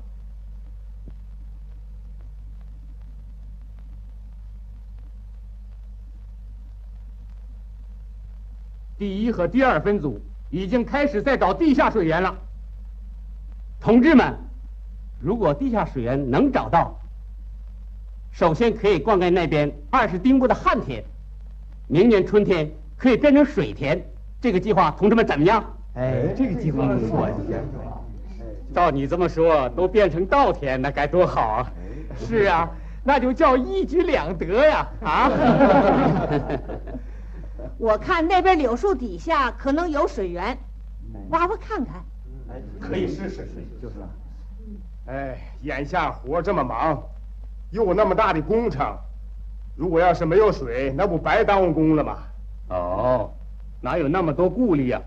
这叫做保守主义呀！哎，说的对呀，等着水自己流出来嘛，那是保守思想。永山，你在这方面是很有经验的，你得发言呐。是啊，大家有什么意见提提吧。永山大叔，快说说吧。永山呐，别写了，怎么想着就怎么说吧。我们青年人要求打冲锋，抓紧干，快找出水源来。好，对，我敢干。三分组先开会，远点。哎，秉基，你还有个魂没有啊？现在是1天等于10天，看看你年轻力壮的，你还想怎么的？你白长这么大个个子了，真够呛。走吧。哎呀，什么时候才能懂事？现在咱们全村人都动员起来，投入了抗旱。您先把园子里的活放下，别总失笼自留地了。你也跟着大伙儿一块儿去打井吧。我们也为打井的事开会了。他叔叔，年轻也开会了吧？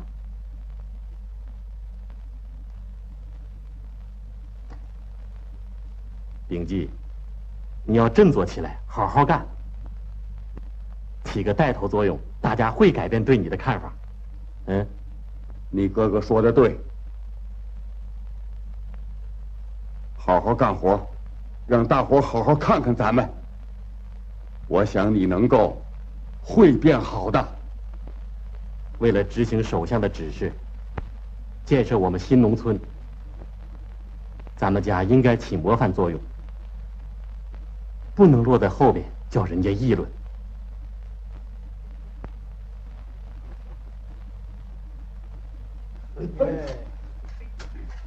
加油啊！加油啊！哎，加油干的啊！快干！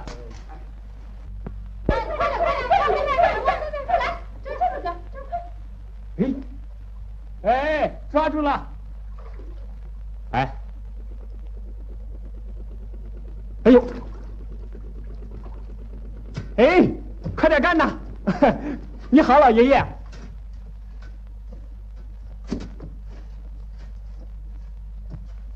呵，你还来呀？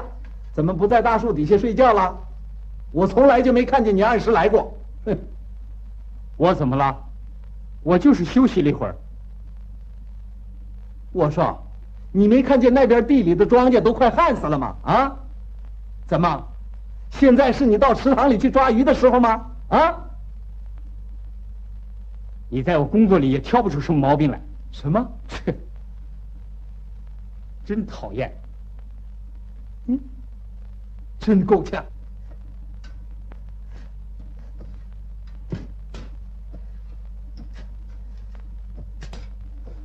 来，给我。哎，你怎么到这儿来了？我愿意在哪干就在哪干。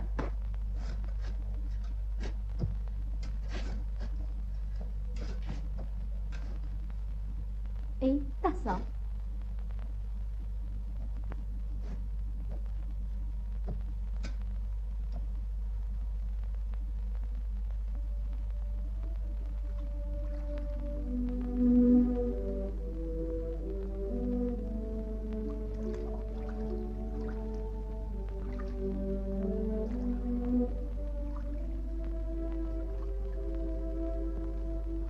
程吉他叔叔最近情绪很不好，你跟他谈谈吧。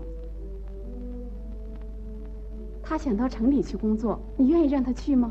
那他是怎么想的？你回家以后，他的情绪更坏了，我怕他突然自己走了。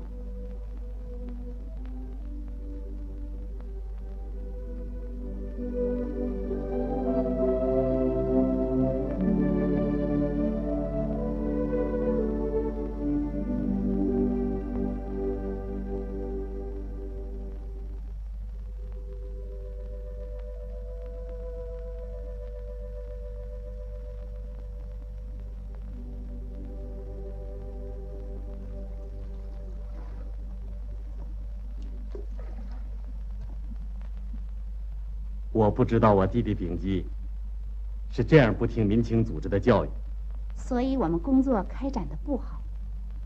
我们希望你帮我们关心秉基同志的思想进步。面党委也非常关心他的进步。我不知道怎么办，只有把真实情况告诉您。你能告诉我这些太好了。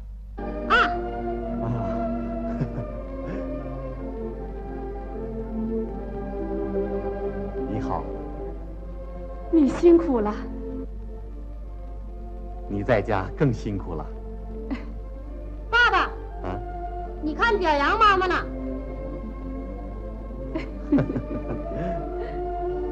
李凤女同志的事迹。什么同志？啊，不是，是李凤女妈妈的事迹。李凤女妈妈每天很早就去下地，她一天完成日工作量的3倍。哦，这是谁呀？你好。啊，顺基呀，长这么大了。他现在是民情委员长了。是吗？对不起，委员长同志。爸爸，把你帽子给我。成吉，看。我们家秉基没有很好的参加民情组织生活吧？怎么了？啊，我相信他会变好的。顺基为他也操了不少心呢。看你大嫂，你回来我就放心了。他说你回来他就到工厂去，前几天他还说把家搬到城里去呢。我先到李委员长那儿去一下。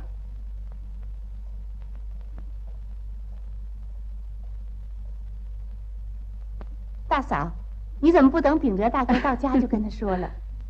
我不说他也会知道，到时候还会说我瞒着他，生我的气呢。啊，看你说的，我最喜欢我叔叔。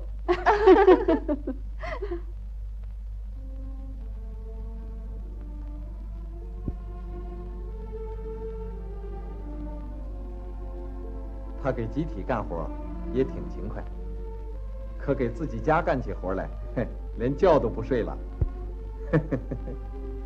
我相信他会好的。你回来我就放心了。他说你回来他就到工厂去，前几天他还说把家搬到城里去呢。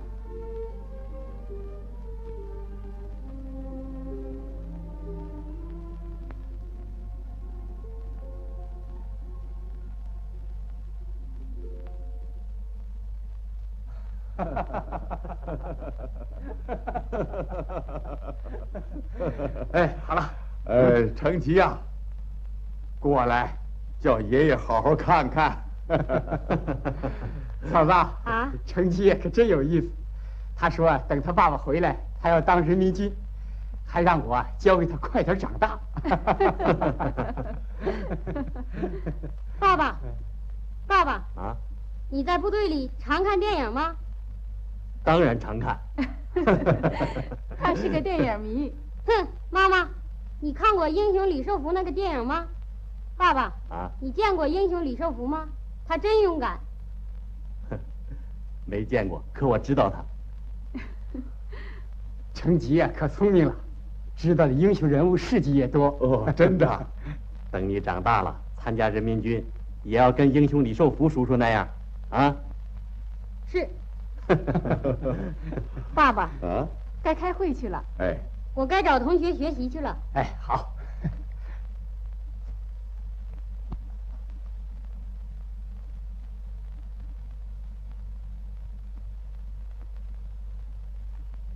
你怎么不去开会呀？啊，哥哥，咱们赶快搬到工厂里去吧。工厂？我一直等着你回来，我是这么想的。咱们全家也搬到城里去住。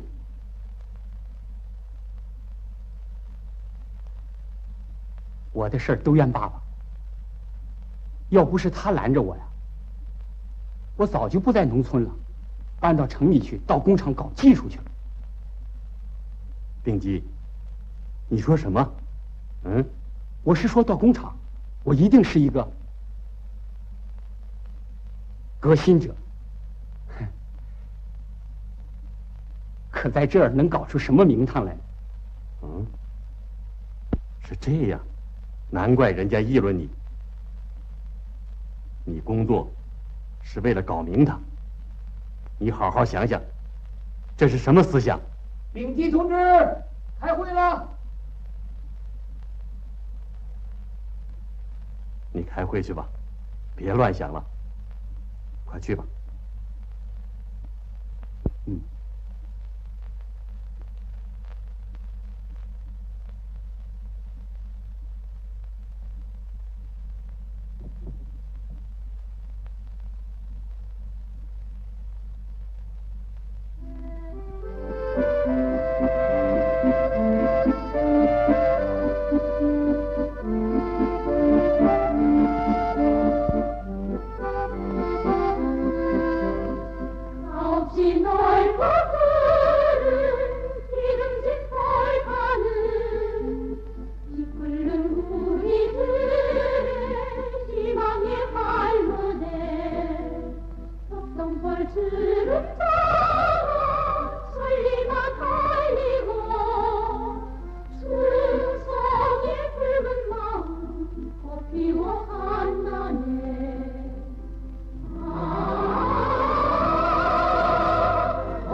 哎，赶紧走了。丙基同志，丙基同志，我要的那本书你给我带来了吗？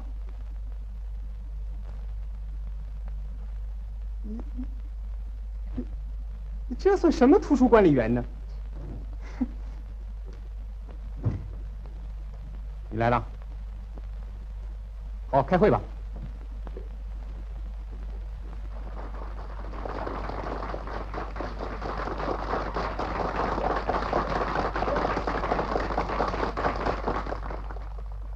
听说丙基他们小分组除草除的不干净，啊，地里剩了很多草，所以他们得分少，又落后了。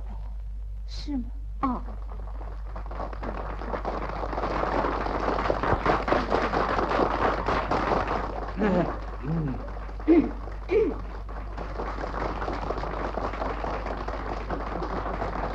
哎，优胜旗又是我们的了，可真对不起了。别那么得意。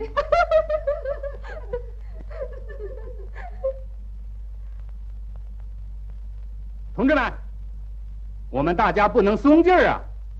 除草质量要提高，除草的次数也要增加呀。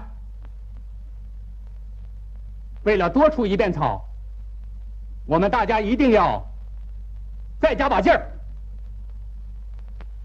金日成首相在一次现场会议上曾经教导我们，要把兴修水利看作是技术革命的一部分。 所以我们要找到水源，哪怕是多增加1滴水，也要用来灌溉我们的旱田。我们的粮食要增加产量，把国家的仓库都装满。到那个时候，我们才可以无愧地说，我们是农业生产战线上的红色战士。好，散会了。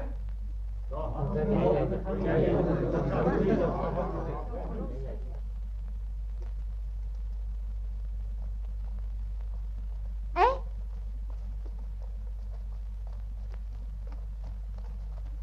组长同志，我们的胜利可以说是没问题的，你不同意？我说他大婶啊，这可真抱歉呐。你看看，你不羡慕吗？嗯，我看不见，我最近呐得了夜盲症了。听说晚饭你吃了2大碗面条，这能消化得了吗？啊，我现在已经饿了，还得吃1大碗呢。啊，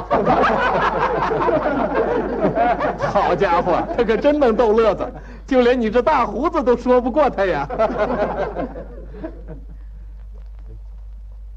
我现在还不认输，你先别高兴。这点小事算什么？不算什么，还不是因为你们，咱们小分组才输的。哼，同志，你不觉得难为情吗？什么？行了，走吧，走。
买10辆小自行车，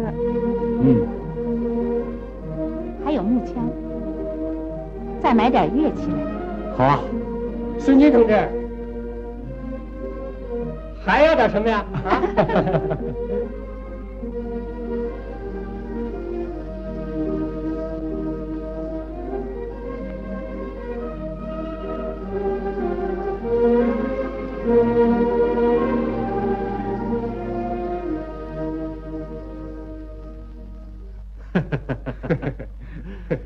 你都参观过了啊？这个农庄可真太好了。嗯。哦，什么时候安装的？机械化作业班刚给安装上。啊，真是太好了。这的确是一个历史性的巨大变化。在你们这儿，我学到了很多东西。你今天就走吗？副园长同志，木头已经解决了。啊，别忘了技术课今天考试。同志，我还想访问几位同志。啊，机械化作业班班长他现在在哪儿呢？机械化作业班班长啊。啊，你怎么对他感兴趣？我听说了很多关于他的事迹。没有什么事迹，不像你所听说的那样。是吗？我可听说很生动啊。他现在不在，出车到郡里办事去了。啊，那怎么办呢？我非常想要见一见他。那你去访问一下幼儿园的负责同志，他是我们这儿的民青委员长。啊，他在哪儿？我正准备要去访问他呢。他们宣传队现在可能在地里。啊，福士同志。啊？你陪着记者去找一找顺基。好吧。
顺基同志，记者同志找你。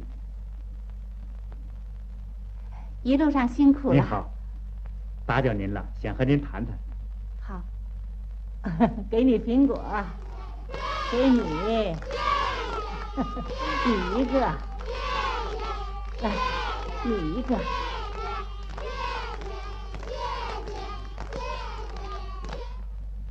他是个民青盟员，有一阶段闹过思想问题，可那是过去的事了。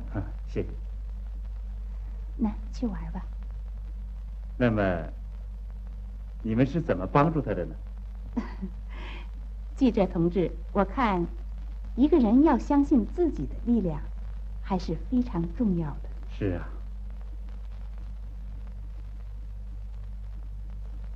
种这些苹果树的时候，有些同志没想到会有今天这样丰收的景象，更想不到我们村子会变成这样。可是没有多久，正是他们自己的努力使这些实现了。秉基同志就是其中的一个。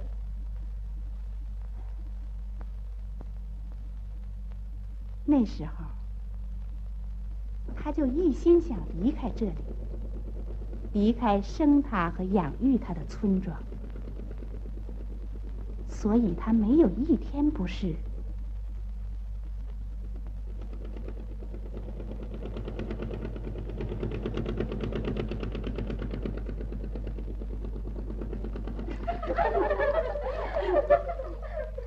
昨天晚上，秉基同志没来参加技术学习会，你知道为什么吗？听说他昨天晚上因为头疼没来。我看他最近好像很不高兴的样子。听说他想离开这儿。我也听说了。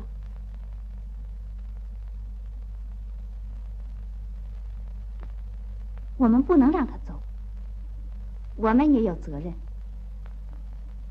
咱们过去很少关心他，从思想上对他帮助也不够，应该找他谈谈。你说呢？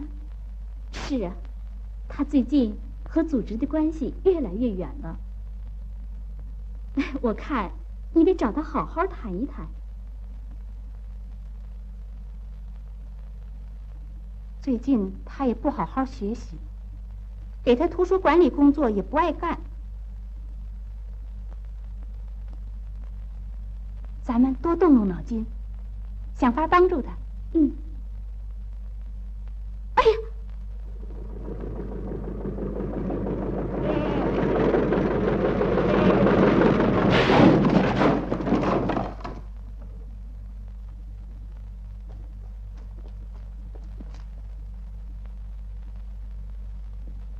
哎呀，怎么回事？出什么事了？我说，你伤着没有啊，小伙子？怎么搞的，把苗圃的帐子都撞倒了啊？就因为这只羊。你这个惹事的家伙！哎，我真不知道你要想干什么。哎呀，怎么了？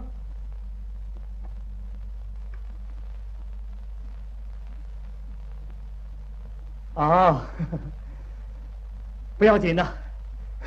不干自己的活，到处惹事。司机同志，你得好好教训教训他。哼，看你那样，还总要想开个拖拉机。你看，一只眼了。算了吧，为了这么点小事儿，你别垂头丧气的。你不开就别开嘛。我说的对不对呀？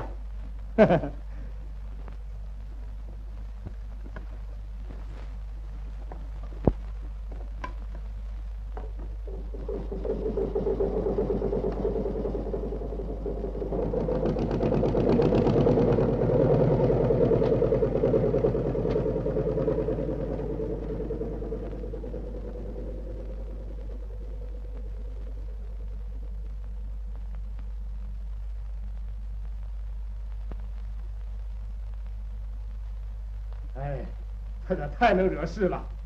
我看呐，这回非得让他赔钱不可。哎，永山，咱们回家吧。永山，你的丙机又惹事了。什么？他开着拖拉机，把苗圃的帐子都给撞倒了。我看这回非得让他赔钱不可。你也应该好好教育教育你的儿子。甚至他爹发火了，还教训起人来了。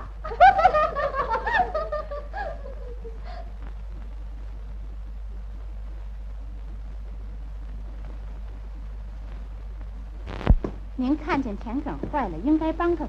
我赌上，让他在那种自己的大麦。爸爸，我说你又怎么了？爸爸，您应该好好的跟永山大叔说，不应该唠唠叨叨的责备他。得了，我又不是民情盟员，用不着你来管我。您不能这么说。我怎么说不用你管，你少来插嘴。您和他吵不能帮助他，刚才对丙基也是，应该。